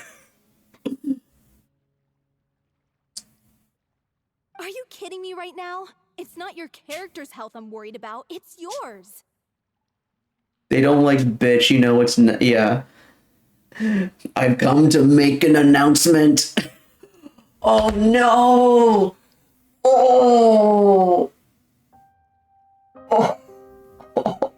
I just thought of something terrible. I've come to make an announcement. The Heavenly Principals are a bitch-ass motherfucker. They pissed on my Archon. They said their dick was this big. So I'm making a call-out post on my Opera de Epic class. On my Opera Epic class. I decided to piss on Fontaine. Except I'm not pissing on Fontaine. I pissed on the Archon throne. Take that, Celestia, you idiot. I'm basically just taking the Dr. Eggman call-out post and transposing Genshin terminology fitting the Fontaine Archon quest into this. I pissed on the Archon throne, you idiot! I've spent my whole life battling the effects of ill health, and it kills me to watch you willingly ruin yours by filling yourself up with junk all the time. Yeah, okay, anyway, let's get back to eating healthy. Oh no, looks like they're arguing again. We're back! Could you maybe put your differences aside for a moment? Ah, you're back. We've been enjoying Spina di Rosula's VIP treatment in your stead. Let's go back to I said the Archon throne. Because Focalord destroyed the whole, like, Archon throne, which I would imagine just kind of got rid of the whole concept of a Hydro Archon. Paulo's nearly done. We shouldn't have to wait too much longer. Great! So you were discussing your characters, right? We heard she's playing the Oceanid who turns into a human girl. What about you? Me? I'm an Oceanid too. He was originally supposed to take the form of a crane, but he outgrew that role. Oh my god, Jesus. So now he's playing the boar instead. Dude, usually the physiques for the NPC models are pretty arbitrary. I figure they just put that there for, like, you know, diversity, keeping it real. Like, you know, there's different body types out there. This is the first time they've actually, like, called out the NPC body type for being relevant. My god. Are they gonna one-up this in Natland, by the way? I don't think they necessarily will. Like, I feel like they're just gonna do something completely different, because, personally, I kind of feel like Sumeru and Fontaine are about equal with their Archon quests, to be quite honest with you. But they did very different things. Like, this is still, like, Sumeru and Fontaine are, like, the best Archon quest for me, but they're even. I wouldn't put one above the other, frankly. For very different reasons.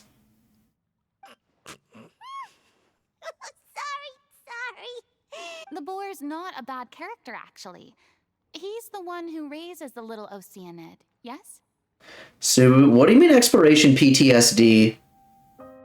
Oh, that's right. Yeah, I'm not going into that, because if I go into that, I'm just gonna bully you, and I don't. Please, come on. Listen, I don't try to be toxic, okay? That's right. He has some pretty memorable lines too, like when he imparts some solemn words of wisdom to the little Oceanid. No, it's fine. You think I enjoy being toxic? If you become human, you can reveal your secret to no one. You will face suffering and loneliness. Is this truly what you want? Wait, that sounds kind of familiar. Wait, Paimon, you didn't get that? Yeah, I got that when we were in the freaking... Okay, whatever. It's an important line in the whole script. I think it's a symbolic statement about our director's life and legacy. She kept quiet about all the trials and tribulations she faced in running our troupe, allowing us to devote ourselves fully to performing. You don't enjoy stopping either? Well, hey, like I said, when the fruit's hanging that low, you gotta reach out for it, man. Come on. It was only after she was gone that we realized how tough her job really was. Okay, calling someone out for cheating on their waifu isn't exactly toxic. You mentioned earlier about the troop is like your home. Yeah. I was born with an incurable illness, and once my family found out it couldn't be treated, they decided they didn't want me anymore. Oof. I spent some years taking whatever Jesus. I could find and trying to manage my illness with various medicines. But whenever I had a bad flare-up, I'd be lying in an alleyway for days at a time. Actually, I didn't. Oh, also, 1 second, my camera just died. Let me just reset that real quick.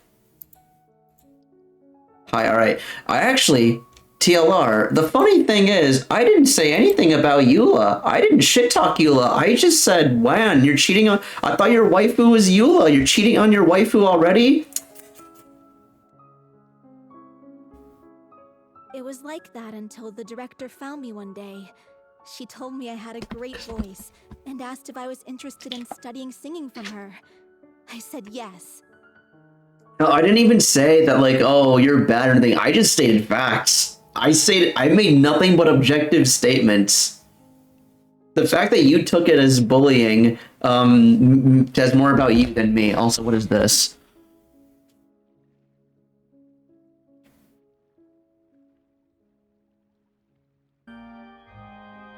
Deは最後に有志裁定カーディナルに判決を下してもらう。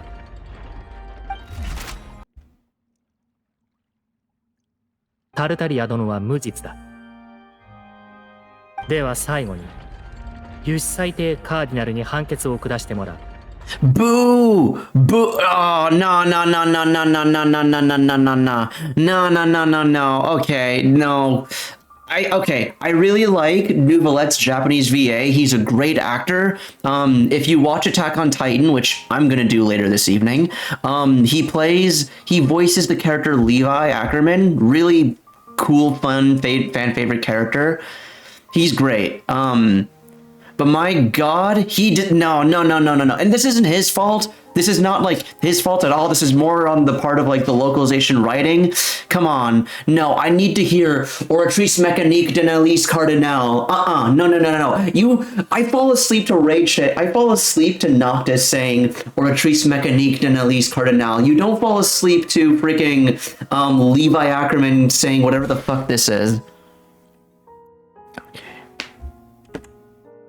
では最後に有志裁定カーディナルに判決を下してもらう。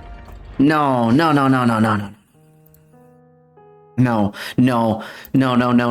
not enough. It's not enough. It needs to go harder. Like, okay, they made it Japanese dubbed. Yeah, no, like, okay, hang on. I realized that happened during the ad, so like, I'm sorry, Oinkery. Oinkery, were you there? Did the ad hit you as well, or were you able to hear my little mini rant? Is that yup? Is that yup to the ad hit you, or the ad? Okay, but basically. Okay, this isn't, he doesn't say Oratrice Mécanique d'Annalise Cardinal. I can't fall asleep to the sound of Levi Ackerman saying whatever the fuck this is. ではさいるためタルタリア殿は無実だ。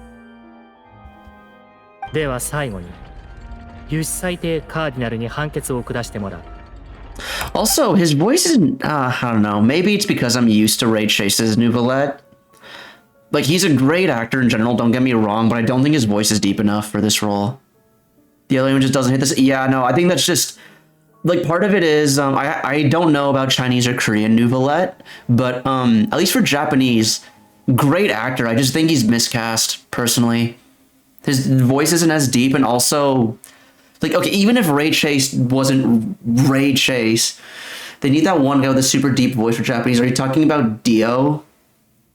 Are you talking about the guy that voices Dio? He also voices Zeke from Attack on Titan. Hang on.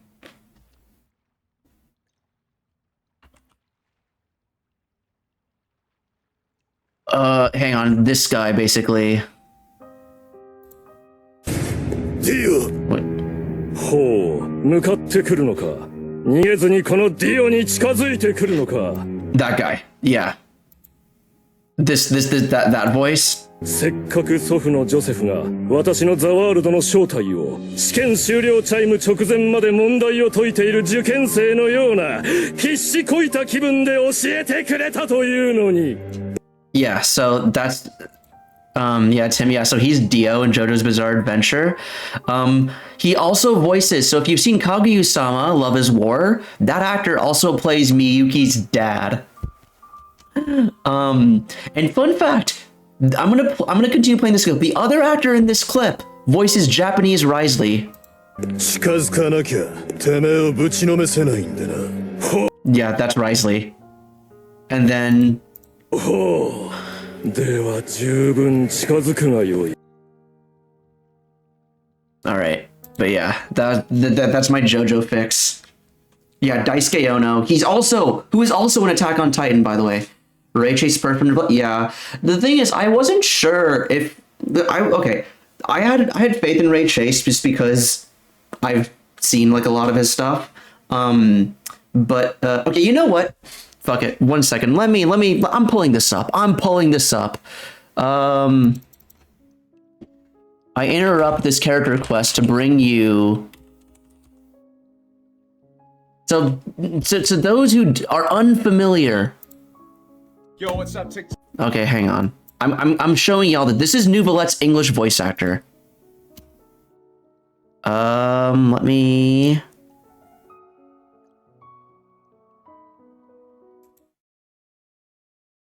Okay.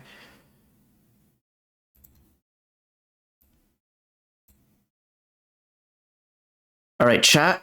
This is his demo reel, okay? This is Nouvelette. Yo, what's up, TikTok? My name's Ray Chase, and I'm a voice actor.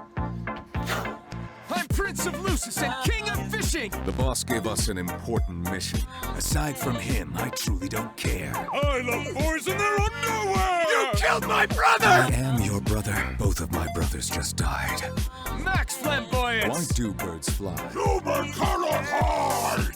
Roy's your boy! Al's your pal! Guys love sweets. Fernand's an elite. Roswell L. Mathers. Professor Cerise. Also Corazon from the show One Piece. Next on Mascot. It's the MLB. Denathrius says, scream for me! Gone, the form of man. Arise the demon, Etrigan! Aoyama Ichome, Aoyama Ichome. Behold the way of Tomoe. Aoyama Ichome, Aoyama Ichome. May your heart be your guiding key, okay? The root of terror starts with fear. Anthem almost lasted an entire year. Rising Tornado! Fight properly! I play Reese, Just in Borderlands 3. I am crime, I am punishment. The churl always gets the girl. You're a bunch of ass caves! See you around, Ichiban. Where are all my Karamotsu girls? Pizza sauce. I'm trying to protect you! This is gonna be fun! I'm the owl. Shinji, get in the robot. Our revelry has only begun!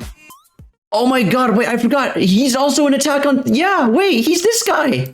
I'm the owl. He's also in Attack on Titan. Everyone's in Attack on Titan. Oh my god. He's this guy. Holy hell. All right. Not the anthem? I like, okay, I tried, so I have friends who are like into Nier, they're into Persona, and I was trying to tell them who Nouvelette's voiced by in English, and I was like, even this actor has been in, and I listed Final Fantasy 15, and whatnot, and I listed Final Fantasy 15, and I listed both Nier games, and then I was like, I listed Persona 5, and then when I revealed it was Ray, she's like, wait, who the hell was he in Persona 5? And I was just like, Aoyama Ichome. Wait, where is it? Aoyama Ichome. Behold the way of Tomoe. Aoyama Ichome. I think that's an actual cosplay he did for his character. His character, if you call it that. But now, whenever I think of Ray Chase, this and the Nier roles are like the two that or I guess the three that I think of the most. Yo, what's up, TikTok? My name's Ray Chase, and I'm a voice actor. I'm Prince of Lucis and King of Fishing! Yeah, so that isn't that deep of a voice. And then, where's the Nier one? Wait, and then there's this one. My brother! I am your brother. Yeah, it's like... I love boys in their underwear! You killed my brother! I am your brother. Yeah, that you killed my brother, I am your brother. That was the other one. So for my frame of reference, that was how deep of a voice I knew he had. And then I was like, is he that deep? Then I watched this again. I'm like, oh no, he can go deep. Like, because Nouvelette looks like old guy who have like a really deep voice. So yeah, I get this. So yeah, now it's Nouvelette probably. It's up there. I'd say this is like. I'd say Nouvelette's like. I'd still like whenever I think of Ray Chase, my brain still goes to Noctis, just because this is one of the first. This is one of the first actually. This is my first JRPG. Yeah, no, Final Fantasy 15 was my first JRPG. And I remember being really impressed with the voice cast, and I looked up who voiced who. And then when I moved on to my second JRPG, Nier, I was like, oh, he's also this guy. Yeah. Yeah, I only knew Ray Chase from Nouvelette because I don't watch dubs. But yeah, no, I don't watch dubs either. But like, it was still. Oh, the other thing was so. Yeah, wait. The boss gave us an. So fun fact, when I went to Anime Expo last year, I went to the JoJo panel and he was there because he was so they had all the English voice cast, and because he was the English voice of this character, even though I saw it in Japanese, he was still there. And it's cool. I got to see him in person. I can't really claim to say that I met the guy. He was just kind of on stage while I was in the audience, but it was still really cool. I did meet Cookie Shinobu's voice act. Like a couple actors I've actually met are so you know Shang Sheng, the snake that's on Baiju's neck. I met that voice actor. That same voice actor also plays Haru in Persona 5, Xanthe Hyun. She's really nice, and I met Cookie Shinobu's voice actor, who is also 2B in Nier Automata. And she was also at the JoJo panel. No, that one I actually did meet her because I went to a cosplay gathering for Persona SMT, and she was there with a friend who was the voice actor for the SMT5 protagonist. And I got a selfie with her. Let me see if I can find it.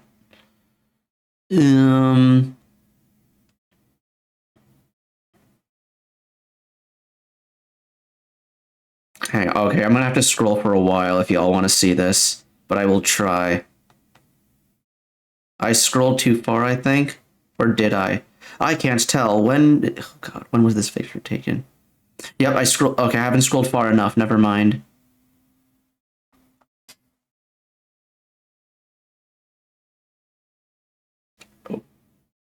Wait, this was no. Now I scrolled too far. Damn.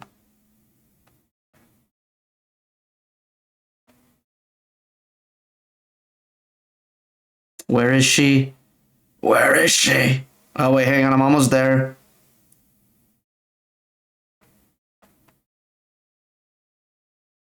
Okay. Oh, I was also cosplaying Joker from Persona 5 that day. Where is it? Me. It's me, and she was also cosplaying as Cookie Shinobu. But yeah, that was a fun day.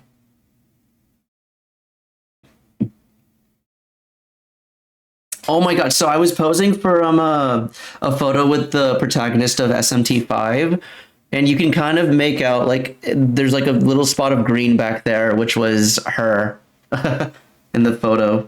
Accidental photobomb. But anywho, hey, remember when we were playing Genshin Impact? So do I.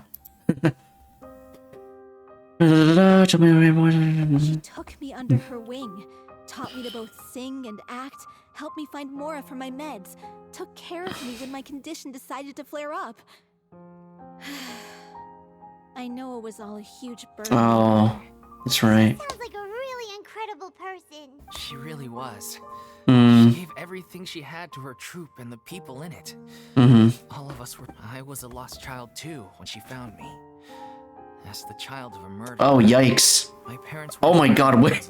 That's not just something you casually drop on someone, but okay. The other kids were always picking fights with me.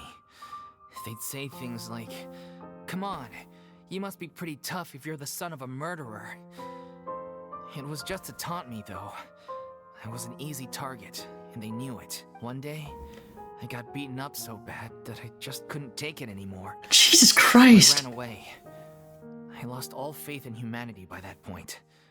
Thought the whole world was out to get me.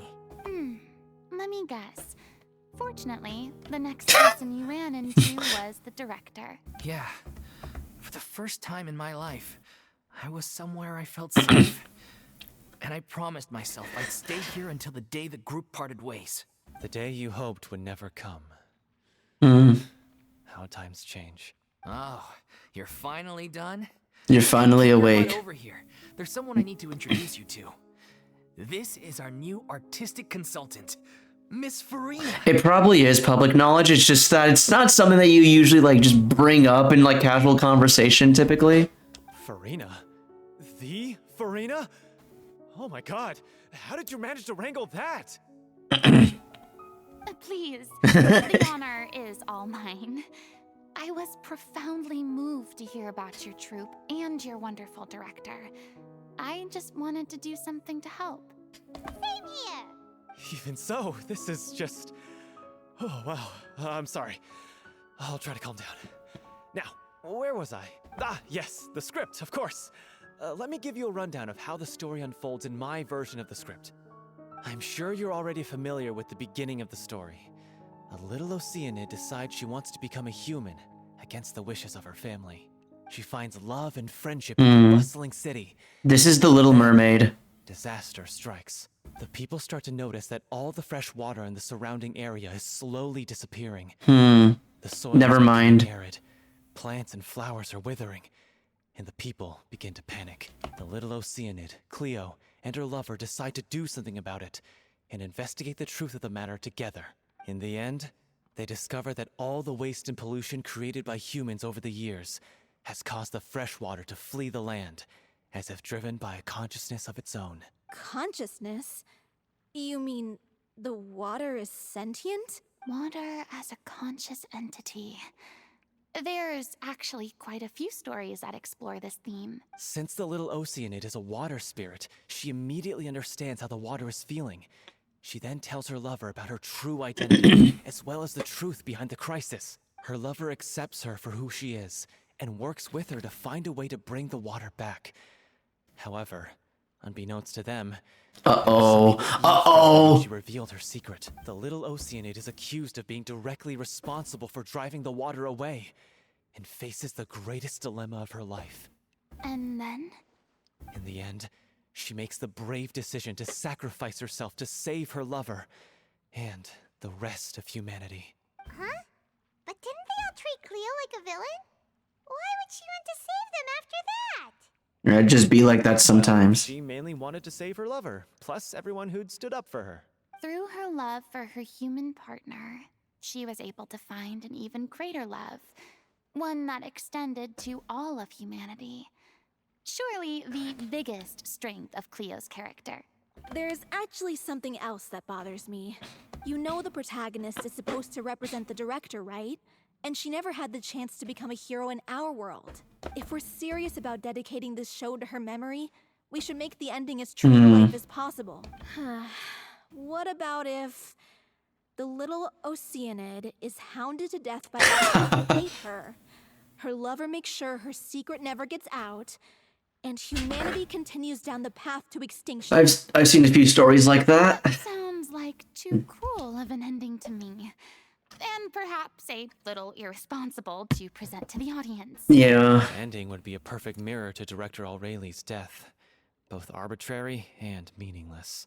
On the day when she went missing, Director Aureli had instructed us all, somewhat out of the blue, to leave the court of Fontaine and wait for her outside the city.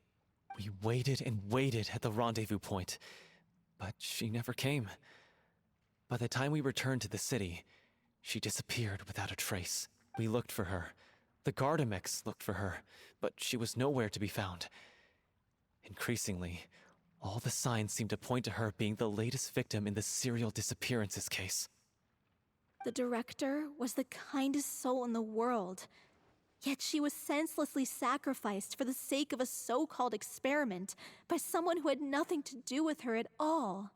But doesn't the way she suddenly told you to leave the city suggest that maybe she had some sense of what was about to happen? It almost seems as if she was moving you to safety. I've been trying to follow up on that ever since, but all my efforts so far have turned up nothing. Villemont might know something, but he won't open up to me. Villemont? The one who's playing the role Wait, of the I villain? just the guy playing the role of the villain. His name literally starts with V-I-L. Villemont villain. Damn. Okay, that's some J.K. Rowling ass naming. Yeah. He's been overwhelmed by grief. I think the director's death hit him hardest of all. Grief? Guilt, more like. Also, I have a hard time imagining that anyone took it harder than me. Because, well, speaking of the play being true to life, I was deeply, madly in love with O'Reilly. What? You kept that one quiet. Damn. It's time to be upfront with you all. No more keeping secrets from each other. We'll never be able to agree on the ending if we can't be honest about how we feel. Damn. I did tell her how I felt once, but she turned me down pretty much straight away. She said that we were all like brothers and sisters to her, and she'd never considered us as potential romantic partners. Not that it came as a shock or anything. It was what I was expecting to hear. So I told her I'd always be there for the troupe, and I'd always be there for her. Sometimes there's a game mentioned romance more often. I mean, yeah, we talked about earlier why they don't do it with playable characters, but for NPCs, it's pretty... They even mention romance pretty commonly for NPCs. I said, maybe in the future, when everyone's settled into their own lives and on the up and up, and managing the troupe no longer required her constant attention. Also, hello, Torn. Welcome to the stream. Hope you're having a lovely day. Appreciate your support, as always.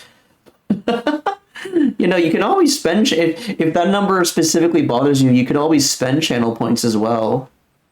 Although I imagine... Okay, I don't know how quickly channel points generate, but typically they do accumulate a bit more. Like every you should every couple minutes you should get like 100 or so. So that should get you out of that number because I know. Well, maybe then she could reconsider what she really wanted in her life. And play for her. Oh, that sounds like fun. Hell yeah. And now, that day will never come. Oh, Paulo. So if I'm the one writing this ending, then I'm gonna make sure it does right by O'Reilly. I won't let anyone get in the way of that.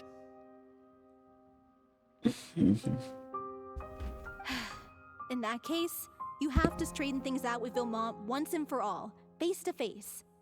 We've all had our differences of opinion over the ending, but those two have never seen eye to eye on anything. Damn. One of them has to compromise if we're ever going... Well, if that's where we're at, looks like it's time to go visit Villemont. Are you ready to face the truth? Are you done with Nouvellette? That Torn, that's the most adorable thing you've ever posted in my chat.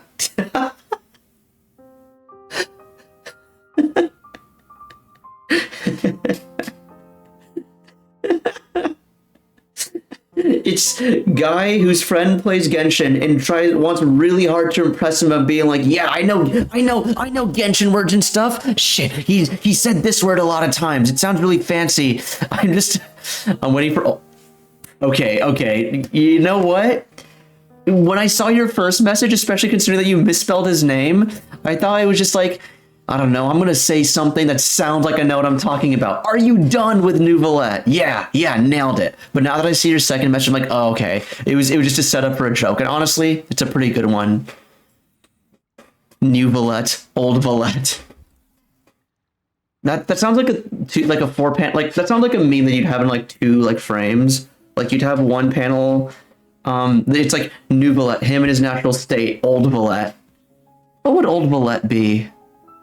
I guess the previous Hydro Sovereign Dragon. Honestly, I'm slightly terrified. But for the sake of our final performance, I'll do whatever it takes. Funny you should ask, though. You really do get what I'm going through, right? I certainly do. Come on, everyone. Allons-y. Allons-y. I feel like we have a ways to... Oh, no, this is the final... Okay. This is the final quest in the chain. All right. Is he a mainstay character? Yeah. Yeah, so basically, Torn, to give you an idea, like I've partially mentioned this before. Um there's different countries in the game. So like this is Mondstadt, this is like the starting area. Then there's Leeway, which is the second area. Then you go to like Inazuma, and what have you, and they're all loosely based off of a country. And I've mentioned that, oh yeah, we're going to France because Fontaine is based off of France. And whenever you go to a new country, every so often some characters from a previous country might show up, but it's never like the head of the country because they're too busy running the country. And Nouvelette is basically the head of state of France. Like, he runs this country, so he won't really... He'll be too busy to show up in other places, but he is very, very important to the story. Like, for example, in this place, Sumeru, which is based off of India, and also Egypt, she runs this country, runs that country, but that's also why she won't really show up in France either. When will they add Brazil? The next big patch, actually, because so they already announced like what the countries are going to be. So so we have Germany in the form of Mondstadt, Leeway is China, Inazuma is Japan, Sumeru is India and Egypt in the Middle East, Fontaine is France. I don't know where on the map it'll be, but Natlan is the next country, and I believe that's supposed to be based off of the Americas, which would include Brazil. So yeah, Brazil mentioned, woohoo! And then after Natlan is Snezhnaya, which is based off of Russia. And then I believe we're meant to go to the Abyss, which is underground. Or Conria. And we actually found the entrance to Conria as well in game already. It's right here. Right here is the entrance to the Abyss, so I imagine that might be like this region, underground maybe. And then after that, the final destination is Celestia.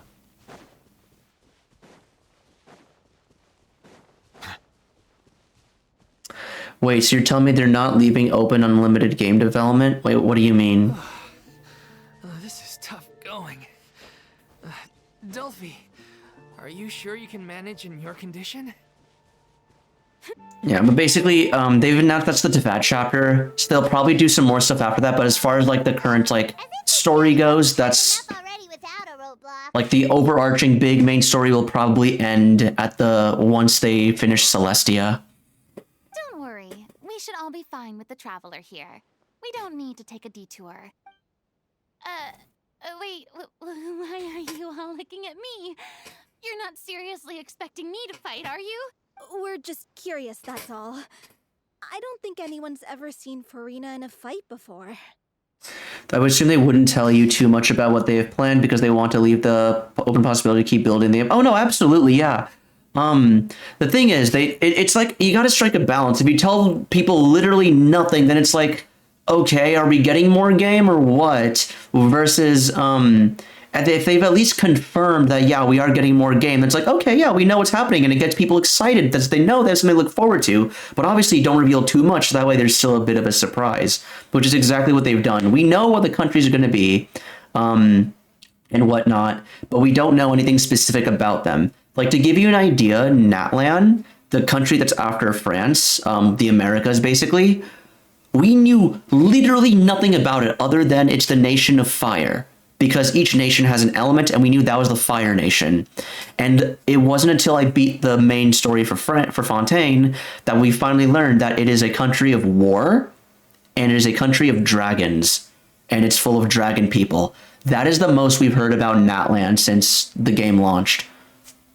But yeah, so they did. Yeah, so they don't tell us everything, but they just give us like an idea, and we kind of piece together what it's going to be through stuff that they leave in game.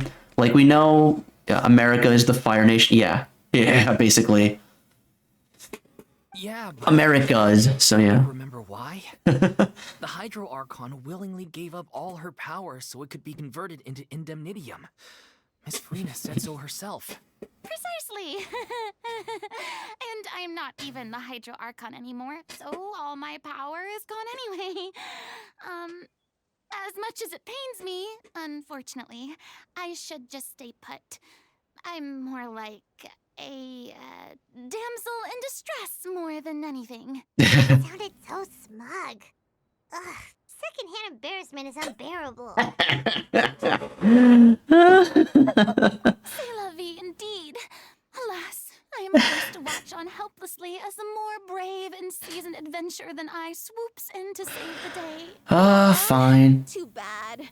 I was so pumped to feast my eyes on fight mode for Rena. Sorry to leave all the heavy lifting to you. Don't worry, piece of cake. It's slimes. The only real problem is that these are hydro slimes. I brought my mono hydro. Okay, there's cryo in there as well. Solidify. Settle down. All right, cool. We killed the cryo one. Geo damage, please. Hold on 1 second. Just to heal Nuvolette up a bit.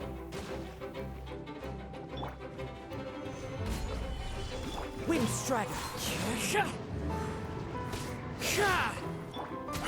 Oh, guys, do I drop a single meteor? I was thinking, do I drop a meatball for a single slime? Is it worth dropping the meatball? Should have earlier. Yeah, no, I didn't think about it. Oh, more? Okay, no, they spawn more. Now I have to drop the meatball. Okay, hold on. When are you gonna play Fortnite? Never. I don't play Fortnite. I don't really enjoy it. It's... Bravo! Good show! You certainly live up to your reputation. Yeah, thank you. Anyway, the path is clear now, so... Okay, wait, does Fortnite have crossplay? Because I have it on Switch. I could play... if there's crossplay between Switch, you're gonna make me cry. Gonna cry. You say that, and my brain goes to Bully Maguire. Like, Spider-Man 3. Gonna cry. It does? Okay, maybe. We'll see.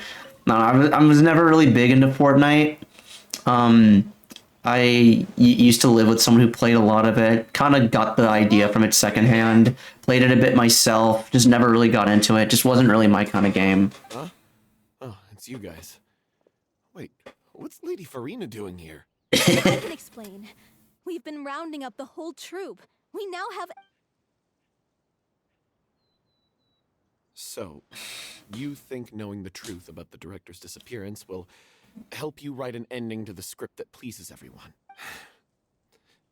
I care just as much as everyone else about making the Little Oceanid a success. That's why I wanted to wait until after the show. If I open this can of worms now, I just don't want to make things difficult between us. Just played no build mode with me and Eggsy. A unit when we're on stage. Fiamma, avoiding the truth will not help anyone, unless you mean to suggest that Aurelie's death had something to do with you. Talk about it. Oh shit! No wonder he plays the villain! Listen, Fiamma. I used to think that my love for Aurelie was a point of shame.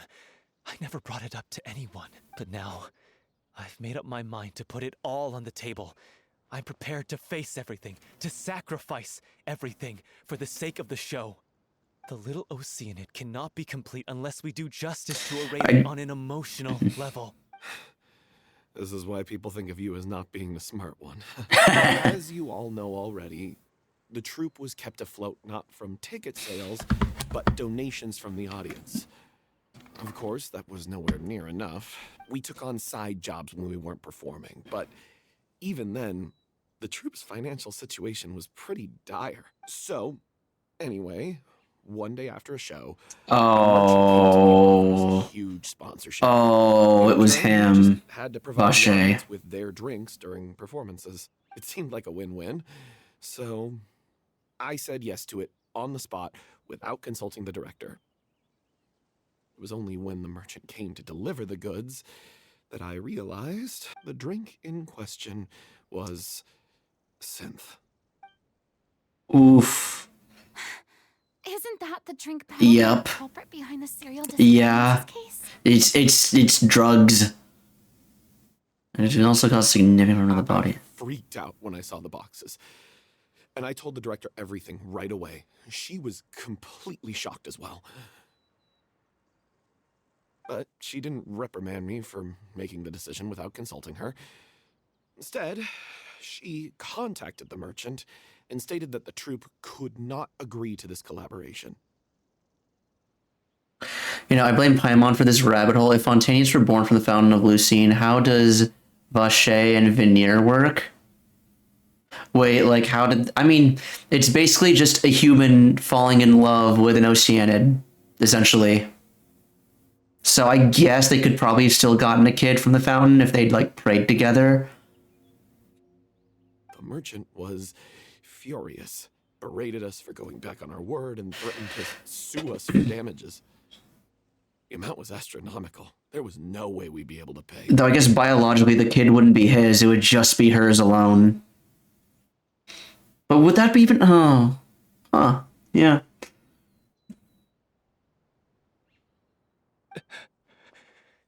And then I was going to sort it on my own, but the director stopped me. She said that this was an issue for the whole troupe and it wasn't my fault. But things only got worse from there.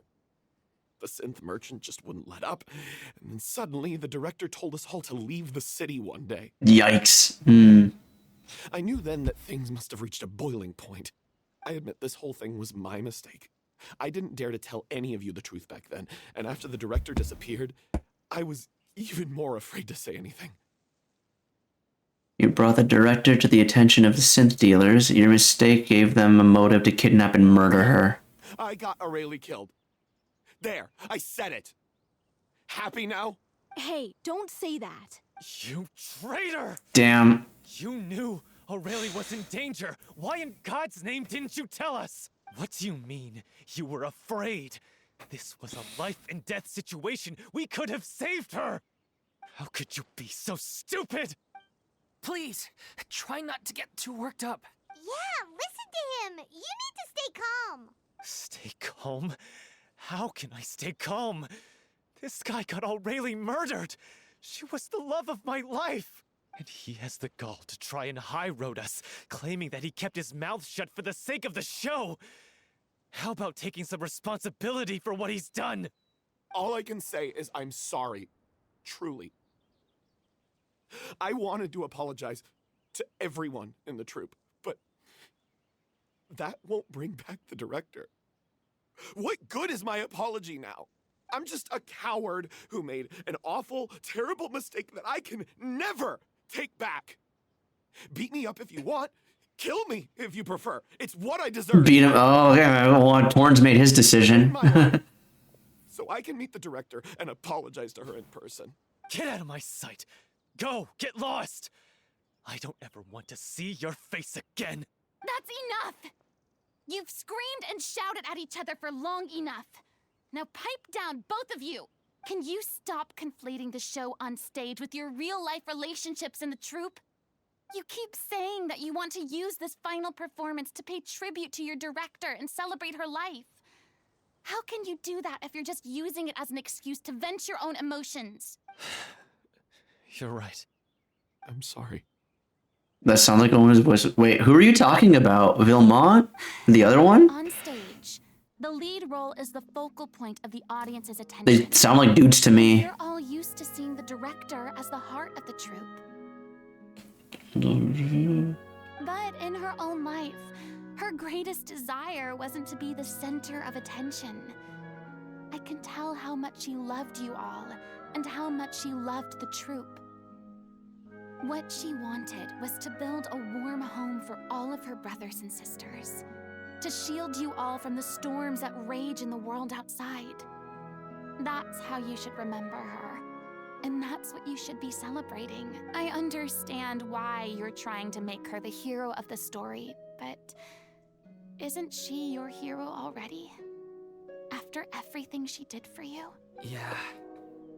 So think hard about what that means. And then think again about what you hope to achieve by arguing with each other. If you really hate each other, and can't reconcile your differences, then you could just call it quits now. Why bother with the final performance if the group is already fractured? But you can't bring yourself to do that, can you? You care too much about Director O'Reilly and the home she built you all to let go. What are you laughing at? I don't see what's so funny. Sorry, I didn't mean it that way. It's just that Aw. for a moment there, it felt like our director was back with us again. If she'd seen Paulo and Vilmont at each other's throats like that, she would have scolded them exactly like you did, in that same stern voice. Really? But she sounded like such a gentle person. Of course Gentle yet firm. Even her harshest lectures came from a place of kindness, and it showed. She really was a truly outstanding person. What you said, it really puts everything into perspective. I'm truly sorry. I really meant for this to be a genuine apology, but I ended up making it all about me and my self-pity. It's all right. Let's save all this for after the performance. So, the ending. What are we gonna do about it? Clearly, everyone needs to take a step back for now and reflect on what really matters. When emotions are running high, things get lost in the fray. The end of the story needs to focus back on O'Reilly herself. She's the true star of the show. What do you mean? The Traveler is right. You once investigated that underwater synth base and recovered items belonging to the victims. If you could find anything that O'Reilly left behind, perhaps we can get a better sense of what she went through in her final days. You really think that's possible? I trust that nobody would object to the ending of the story being based on O'Reilly's true feelings. What really matters? Dude got someone killed. It's a bit more complicated than that, Torn. No. He didn't know he was going to get her killed. The thing is, there was a serial killer in the city, and she ended up being a victim to that serial killer, and he didn't even realize that the two were connected. But well, yeah, he did end up getting her killed. Yeah, but yeah. Come, let's pay a visit There's- to Palais Mermonia. The rest It's- of you, head back to the rehearsal location for now and wait for our good news. It's more a matter of like what's done is done, and like he wasn't like trying to like.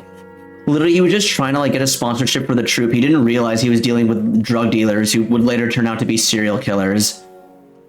Which is why like everyone except for Paulo is like not really saying anything to him, and they're trying to like calm everyone down. Also, where's this?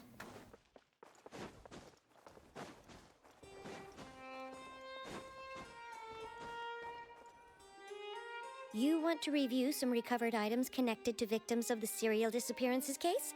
But, that case has been closed for quite a while now. Still, since you were the ones who discovered and submitted the evidence in the first place, you don't actually have to submit an application.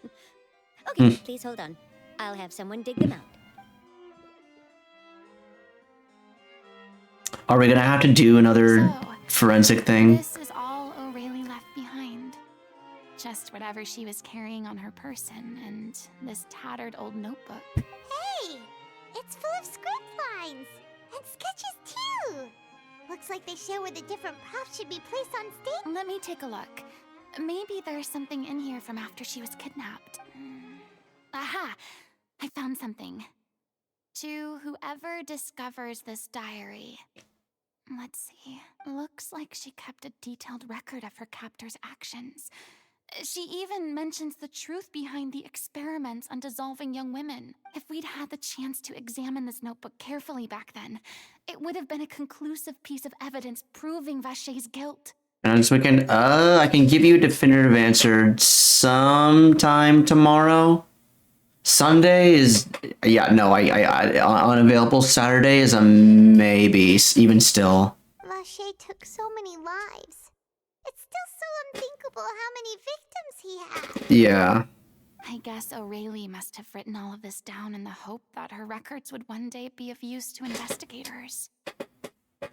That's where it goes down. Wait, it cuts off. Her handwriting here gets patchier and more illegible by the line. She probably didn't have much strength left. Her final words are... Ooh. I'll let you read them for yourselves. Someone else today, that makes 6. For perhaps the 7.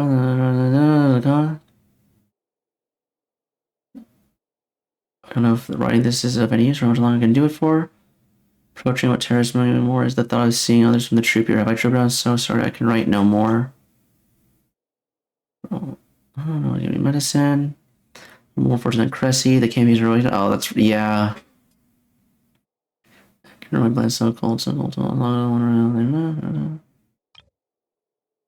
Troops say out here, then farewell. Regret, Cleo. This page is an absolute mess. The writer's pen seems to have wandered its surface at the right. Oh god. Only some words can be made out, barely at that. From this page onwards, the diary stops to be replaced with lyrics from musicals. Some are in the form of newspaper clippings, others are handwritten with many crossings out and changes. It is apparent that the pages have been referenced often, and this was a personal notebook of Aurelia. She was so terrified. Yeah. She may have been a mighty hero in the eyes of her troop, but at the end of the day, she was only human. I can't bear to think how painful and lonely her final days must have been. Wait. This part on the last page sounds strangely familiar. The lyrics continue. One page has been torn out, folded up, and placed next to the last blank page. At the bottom of folded note are 2 new lines that Aurelia is written in handwriting much more legible than before. It seems that they took both great effort and a great deal of time to write. If you become human, you can reveal your secret to no one. You will face suffering and loneliness. Is this what you truly want? Because I am an older sister to them. I love them. If you become human, you can reveal your secret to no one. You will face suffering and loneliness. Is this still what you want? Isn't that the most important line in the Little Oceanid? Because I am an older sister to them. Oh. So she didn't regret her decision. Even as she sat in silence, waiting for death to come. I'm sure this is what the troupe would have hoped to hear as well. She had their utmost trust, admiration, and love. And she truly deserved it. Let's go. It's time for them to learn Director O'Reilly's final thoughts.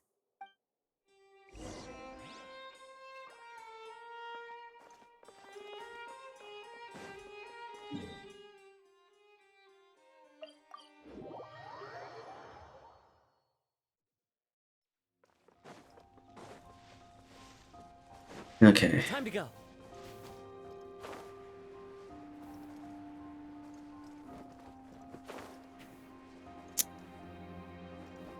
I'm curious to see how she gets the vision though, because that's still, I'm not really seeing any traces of that unless she just gets really inspired by the play.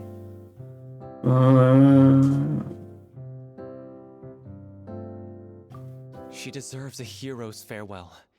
If that's the only way to convey to the audience the courage and selflessness that she showed in the face of death, then it's a meaningful way to end the story. Even in the last moments of her life, she was still leaving a trail for others to follow. She did her best to protect as many people as possible, even if it meant sacrificing herself. We know what choice our little Oceanid would have made now. I don't think any more discussion is necessary. Well, Vilmont, if we put the past aside for now, do you think you can bring yourself to go ahead with the show? I will channel all my regret and put it into my performance. Okay. It's a show worthy of our director. I won't ask for your forgiveness, and you don't need to worry about my feelings. This final farewell show should be about Director O'Reilly and her alone. Aurelia, that's how they I feel like Aurelia is more French. Then it seems like we've reached a consensus. I have a feeling that this will turn out to be the most mesmerizing performance of your lives. Really? How can you be so sure when you've never even seen them perform before? Don't underestimate my experience. After watching a countless number of musicals, I've learned one important thing. If you want to move the audience with your music, you must fully commit and immerse yourself in your role, pouring all your emotion into your performance. And aren't human emotions love, hate, regret, and hope just the most mesmerizing things in this world? I don't believe anybody could be more committed to bringing this story to life on the stage than they are now. Thank you for the vote of confidence, Miss Farina. And thank you for supporting us through all this. Then, let's not delay things any longer. We need to discuss the details of the ending and get it nailed down once and for all. Actually, before that, I'd like to make a proposal. During the curtain call, please allow me to use the director's name instead of my own. Oh? Huh? But then... After all, this role was originally meant to be played by the director. I'm just filling in for her. Besides, a role commemorating her life should be associated with her name. Well, if you're sure you're okay with that, I have no objection to it. Now we're talking like a serious acting troupe. All right, I'll leave you to fine-tune your musical while I go and procure a stage. Procure a stage? Oh, it's okay. Our usual place doesn't need a reservation. That place? Oh, don't be silly. I had a feeling. An extraordinary show, we need an extraordinary stage. By which I, of course, mean the opera epiclese. Epiclese. Oh, wait, what? No. That's never going to work. It's far too fancy for the likes of us. What are you afraid of? Surely you don't think that Aurelie's story is unworthy of the grandest stage in Fontaine. No, that's not what I meant. It is supposed to be your grand finale, right? Go big or go home. I have no problem with it then. How about the rest of you?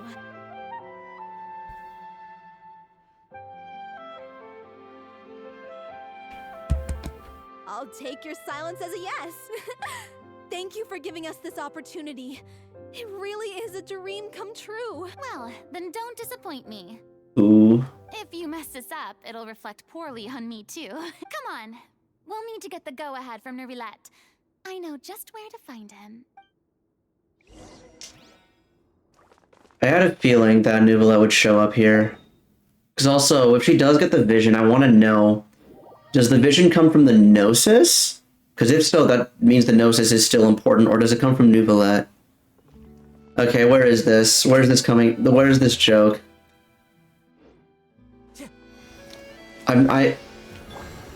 You know Fontainians smell bad. I'm trying to figure out the rationale here. Oh man. There he is! Look at that! Looks like I guessed right. George. Come on, Frida's whole life philosophy is Oratrice Mécaniste and Elise Cardinal. They're French, valid, true.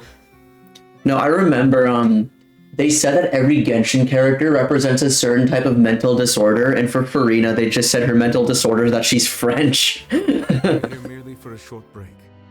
It has been a while, Miss Farina. And you too, traveler in Paimon. What might I assist you with today? I would like to book the Opera Epiclese for an event. You see... I understand.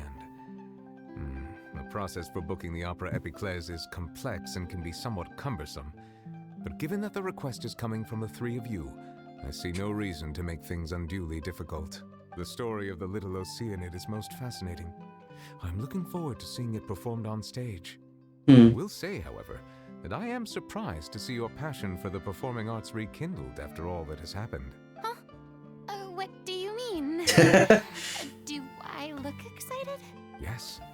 And this is the first time that I've seen you like this since your departure from deityhood. At first, I just felt bad about rejecting them. So I wanted to learn a little bit more about their situation. But one thing led to another, and... well, here we are. In the past, we sat in our high chairs in the court, giving our opinions on isolated cases, all while knowing very little about the human stories behind each and every one.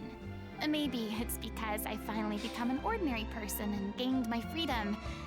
But I've developed a great sense of curiosity about their lives. I am truly delighted to see you find a new lease on life. Now that you've regained some confidence, have you had any thoughts regarding a return to the stage? Why would you suddenly ask a question like that? Well, if the Little Oceanid turns out to be a great success, it will no doubt become a classic. Many theater companies are certain to add it to their repertoire. The experiences and decisions of the protagonist Cleo are all modeled after your own. Naturally, this makes you eminently suited to playing the leading role. It would truly be a shame if you did not take this opportunity to allow audiences to enjoy your outstanding acting talents once more. Haven't I already made myself clear? I won't act or perform in any role ever again. No exceptions. Nor do I think it is any great shame. There is no lack of fine actors or inspirational stories, either on or off the stage. This experience is a case in point. I feel like I've learned a lot, and it has already been well worth the price of admission. I must admit, though, I'm a little envious. They're quite fortunate to be able to bid farewell to their past in such a magnificent manner. I see. Well, I'm glad to learn that you have found a role to play that you enjoy, be it on the stage or not. I sincerely hope the show will serve as the grandest of finales. I will have my staff book the date and mail the relevant paperwork to the troupe once the details are confirmed. Thanks, Nervalet. You are very welcome. Okay. Are we still doing rehearsals then, eh?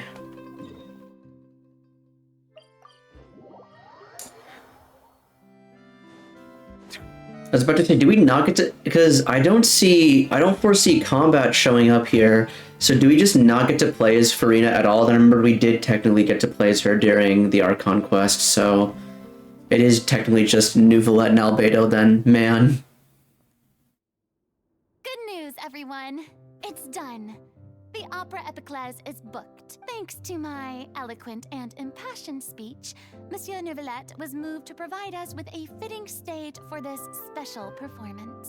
We've had to fight every step of the way for this opportunity, but we now have all of the ingredients necessary to stage a truly spectacular performance. They have all the ingredients, so there's only one thing to do. Just let them cook. A touching story, a magnificent venue, and last but not least, a passionate and dedicated cast. Now, let's work together and make this show the best it can be. This is truly wonderful. The sooner we can finalize the ending, the more time we'll have to rehearse. Fiamma and I just went over some parts of the script and tweaked a few things. I think it's really going to resonate with the audience now. Wow, you two had a constructive conversation? That's great! Communication is vital to any good performance. Look at us.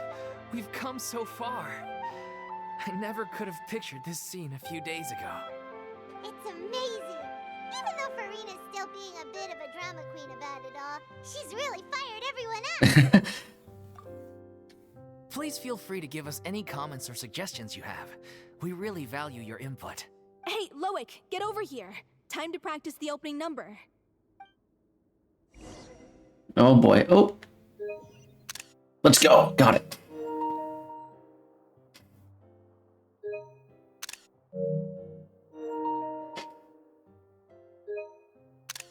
There we are.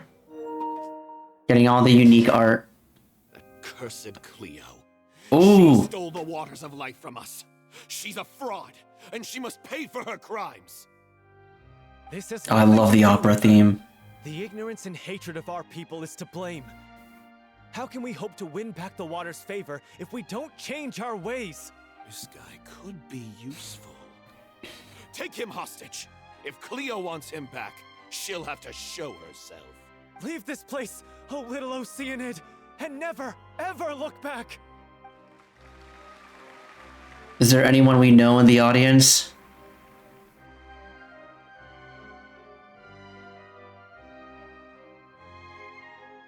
Oh, she got the blue hair. Throwing themselves into their roles. I haven't seen such a fine performance in a long time. They're invigorated, they're impassioned, it's their send-off for their director. If only...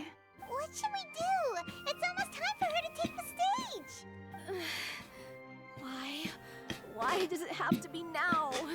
Hey, what's going on? You're due on stage any second now. Oh no. Oh no, not again. But why?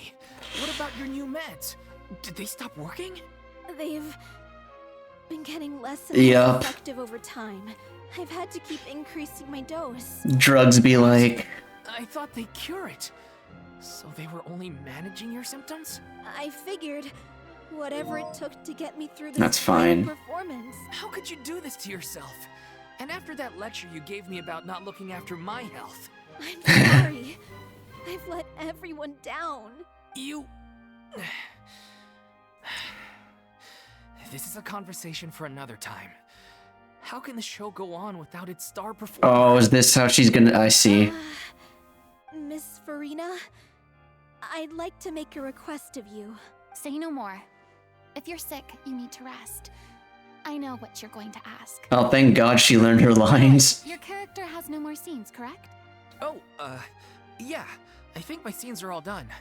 Although, I do have one more line. But I guess another guy in the troupe with a similar voice register could take it. Why? Please take Delphi back to her place to rest. I'll sing the finale. From the sublime to the ridiculous.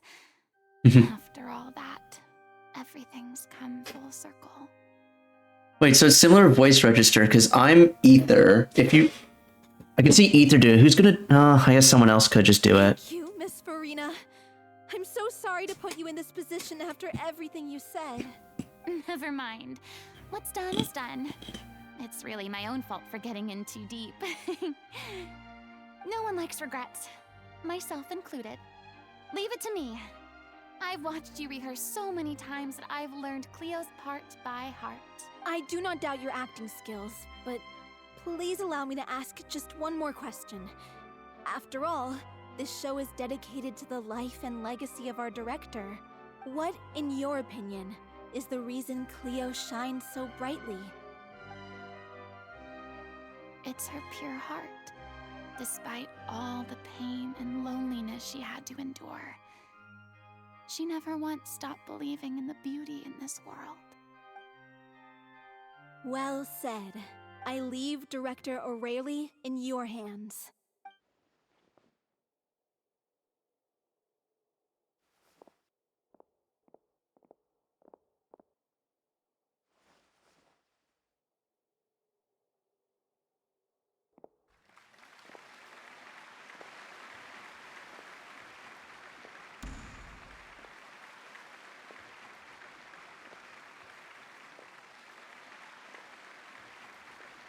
She don't need no costume.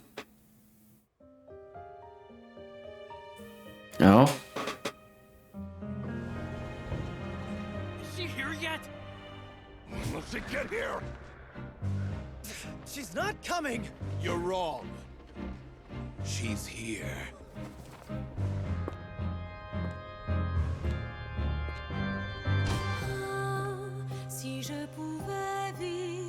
Oh!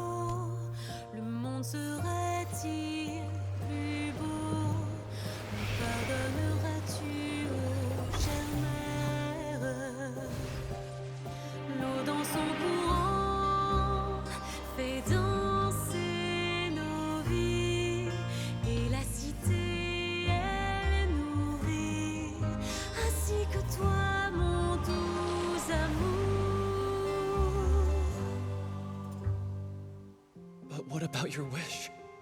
My wish.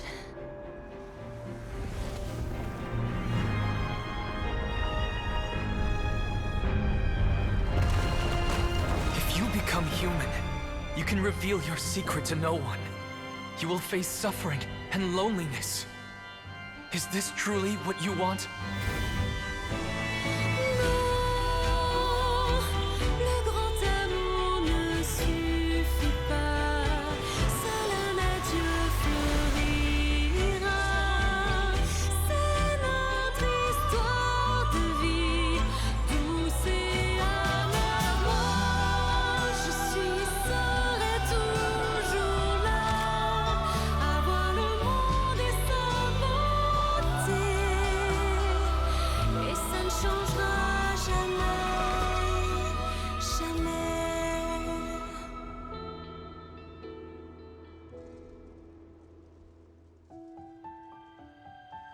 Damn. Oof.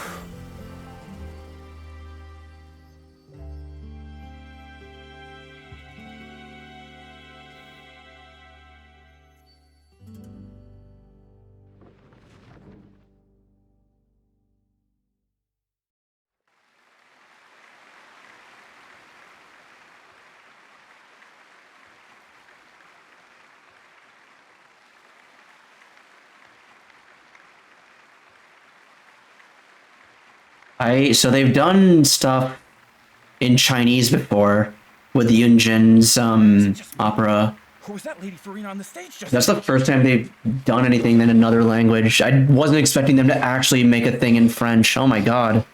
She hasn't been seen for a while now, and she just appears out of nowhere? Gotta say, though, her acting skills are as superb as ever. The little Oceanid, Cleo, played by Aurélie Fumont.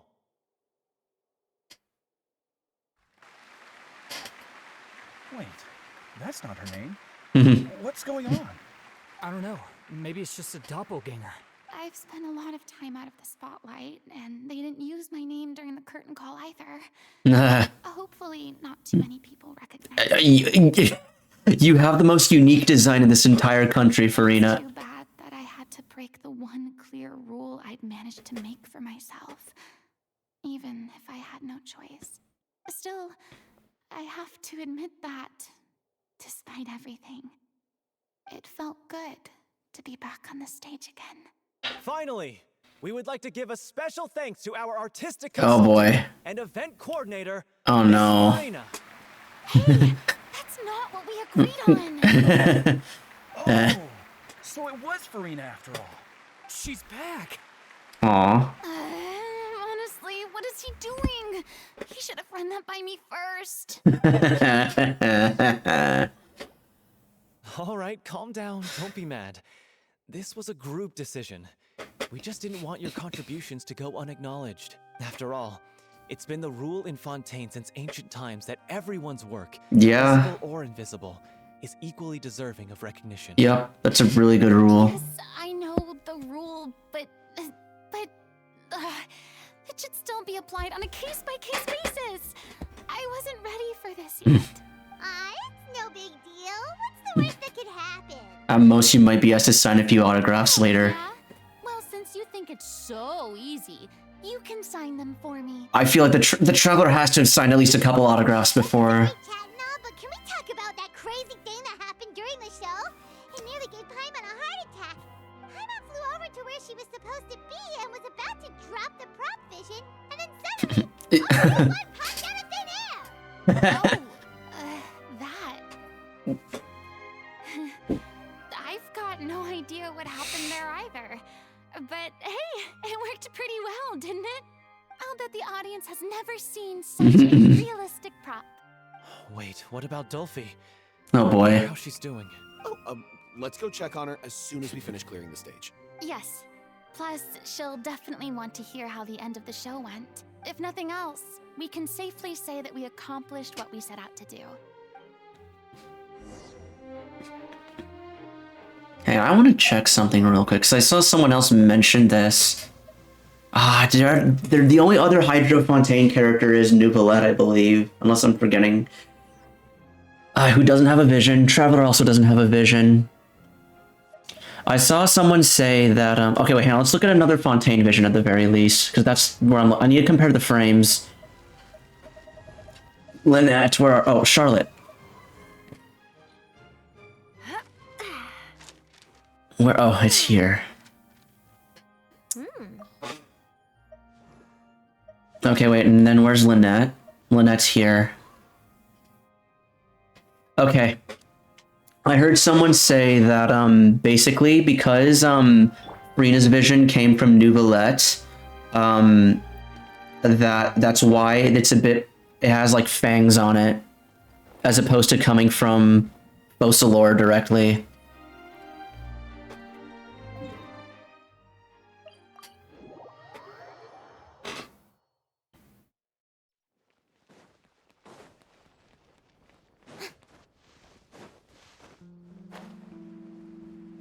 Yeah. Because the process of getting visions seems to be really fascinating because Scaramouche was able to get a vision even after Venti lost his Gnosis, so it's not clear where the Anima Authority... I think... So basically that just means that the visions don't come necessarily from the Gnosis, it comes from whoever holds the authority. And I guess Venti still holds Anima Authority, even if he doesn't have the Gnosis.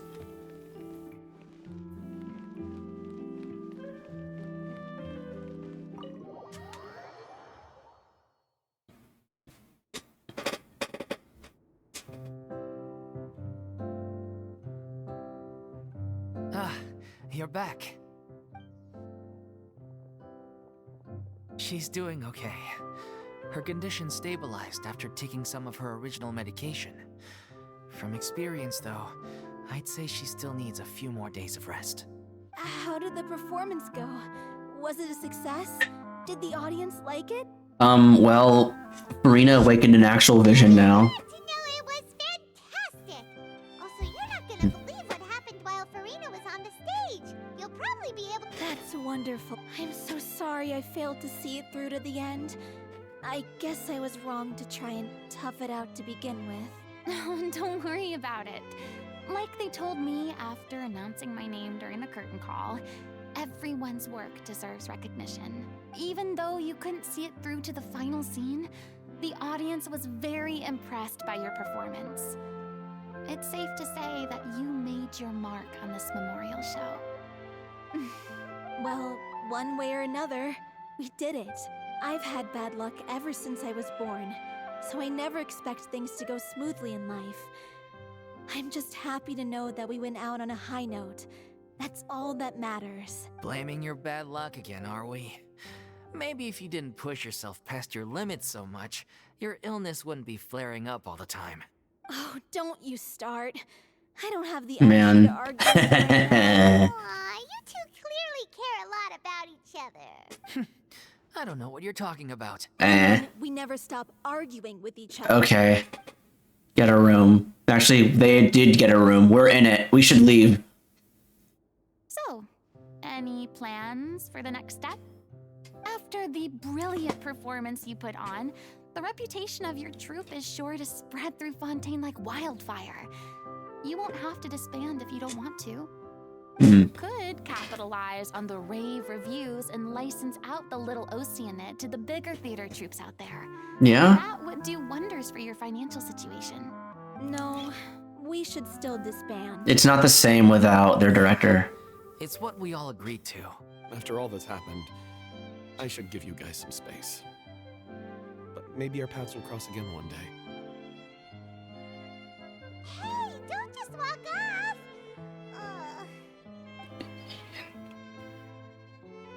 I still want to keep performing, so I might join another troupe.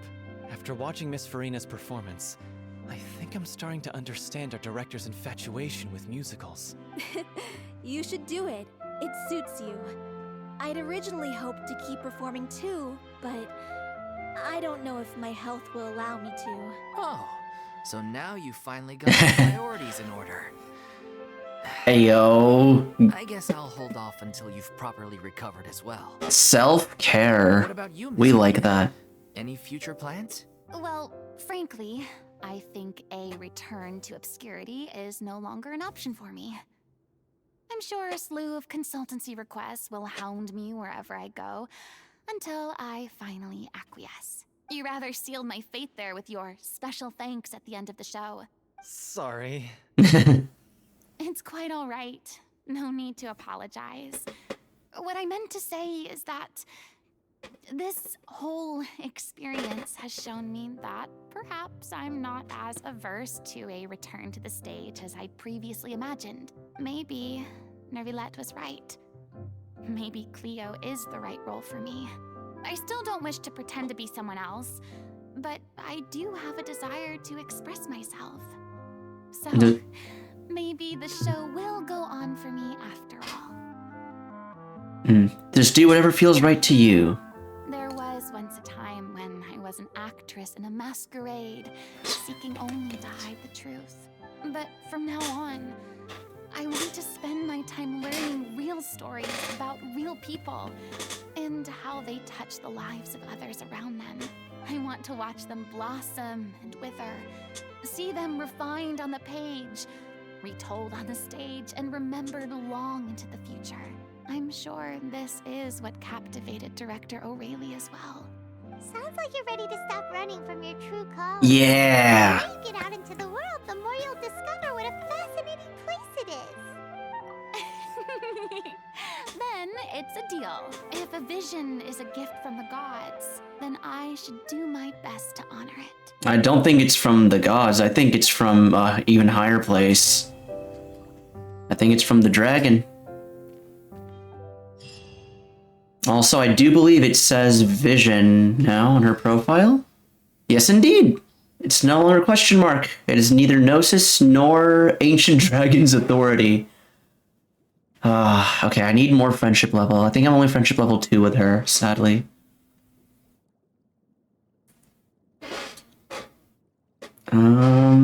So she has about Lenny Lynette, Nouvelette, Navia, and Desserts. Navia's in. Oh, okay. The Knave. That's okay. This is something I want to read when I get the about dialogue.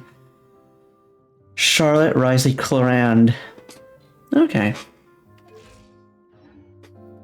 Okay. I mean, of course I have some regrets, but There'll be plenty of opportunities in the future for us to tell the stories that we want. Oh yeah, you were here. Now that the buzz is worn off, I feel ready to pass out. Dude. That's a mood. Elaine. thank you so much.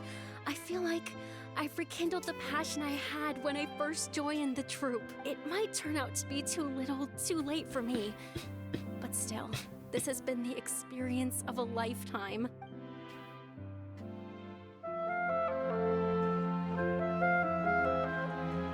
I'm just finishing packing up.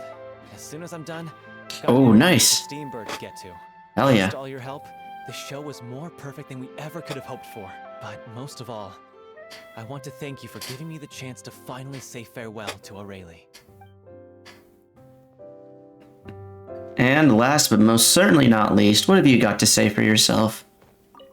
It's ironic to think that in my whole time as a god, I could only ever dream of receiving this kind of power. And now that the gods have given me their blessing, it actually feels more like I'm finally able to take my fate in my own hands. Is that how humans feel about it as well?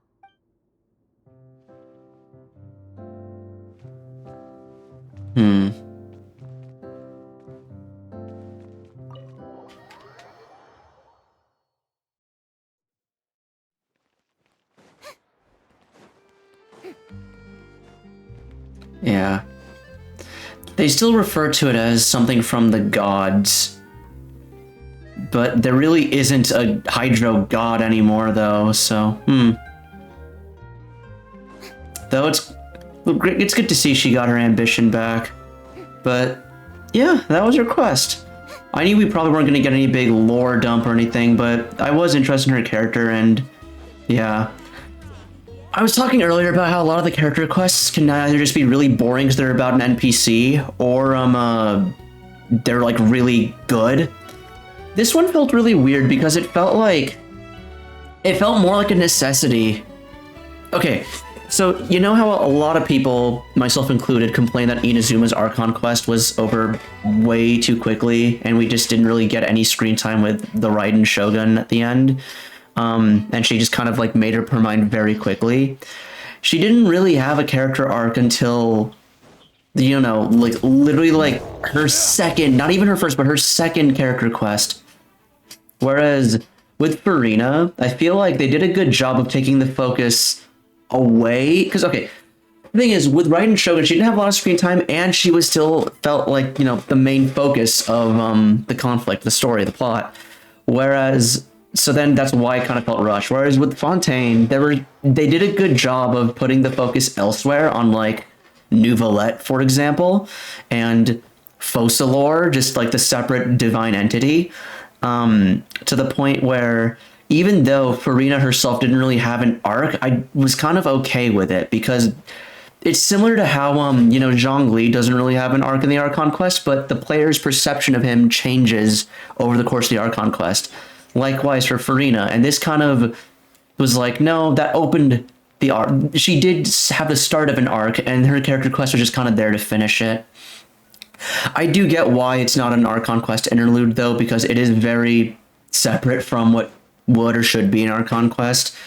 Not nearly as big of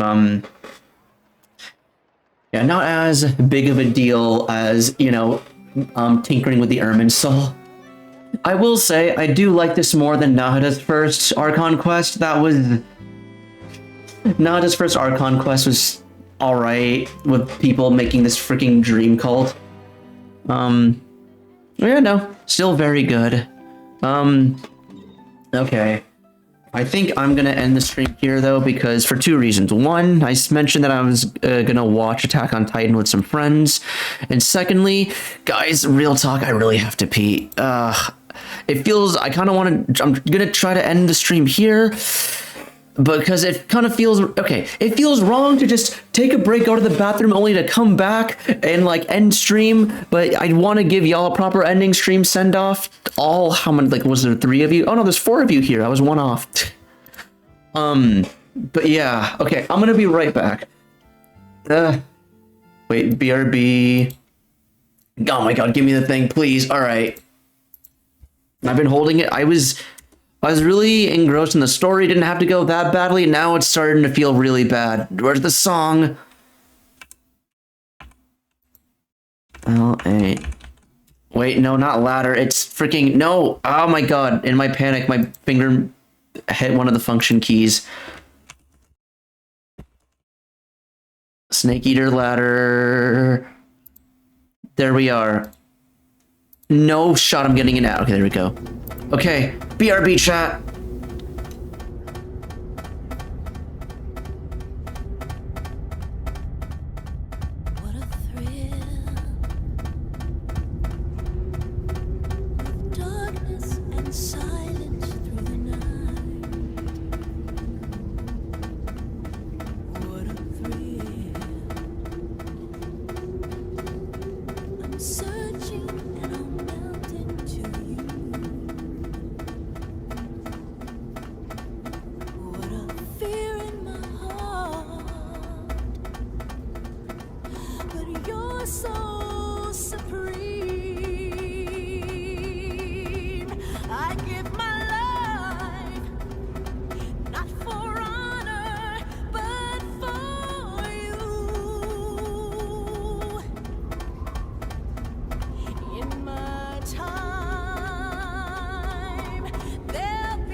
Vroom vroom, I'm back.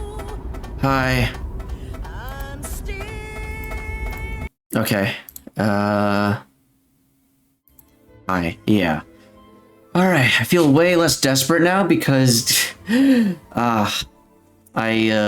went to the bathroom.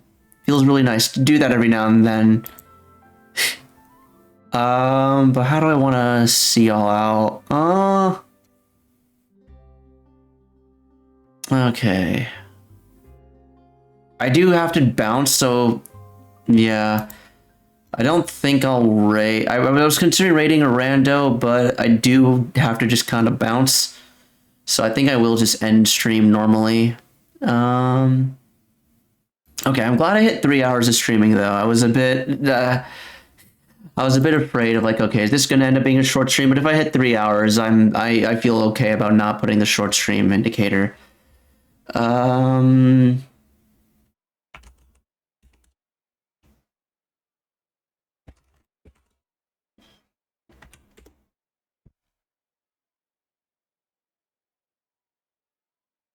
No, I don't need the epic version, Jesus Christ. Where's the I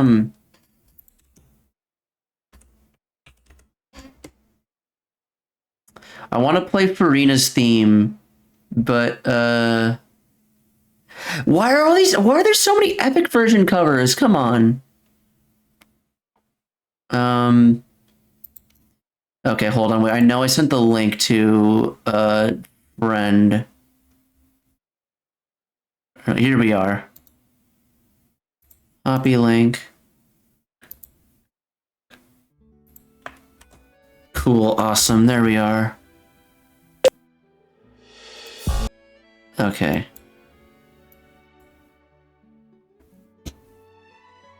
Oh, this isn't all the world's a stage. I see. This is just the 4. It's fine. Alrighty, but... Alright, thank you all so much for watching. I want to tentatively say stream tomorrow with Hollow Knight with Torn, I'm thinking. But I have some IRL stuff I need to take care of, so I don't know if I'll be able to make it. I'm very sorry for being wishy-washy. That is just the honest truth of I'm just unsure of what my situation is tomorrow. No stream on Sunday. But yeah, if I don't see y'all again tomorrow, I will for sure try to make time to stream on Monday. But besides that, hope you all have a lovely rest of your evening and a wonderful start to your weekend. And if I don't see you tomorrow, I hope you guys have a lovely weekend. Thank you so much for joining, and I hope to see you all again in the next one. Bye-bye.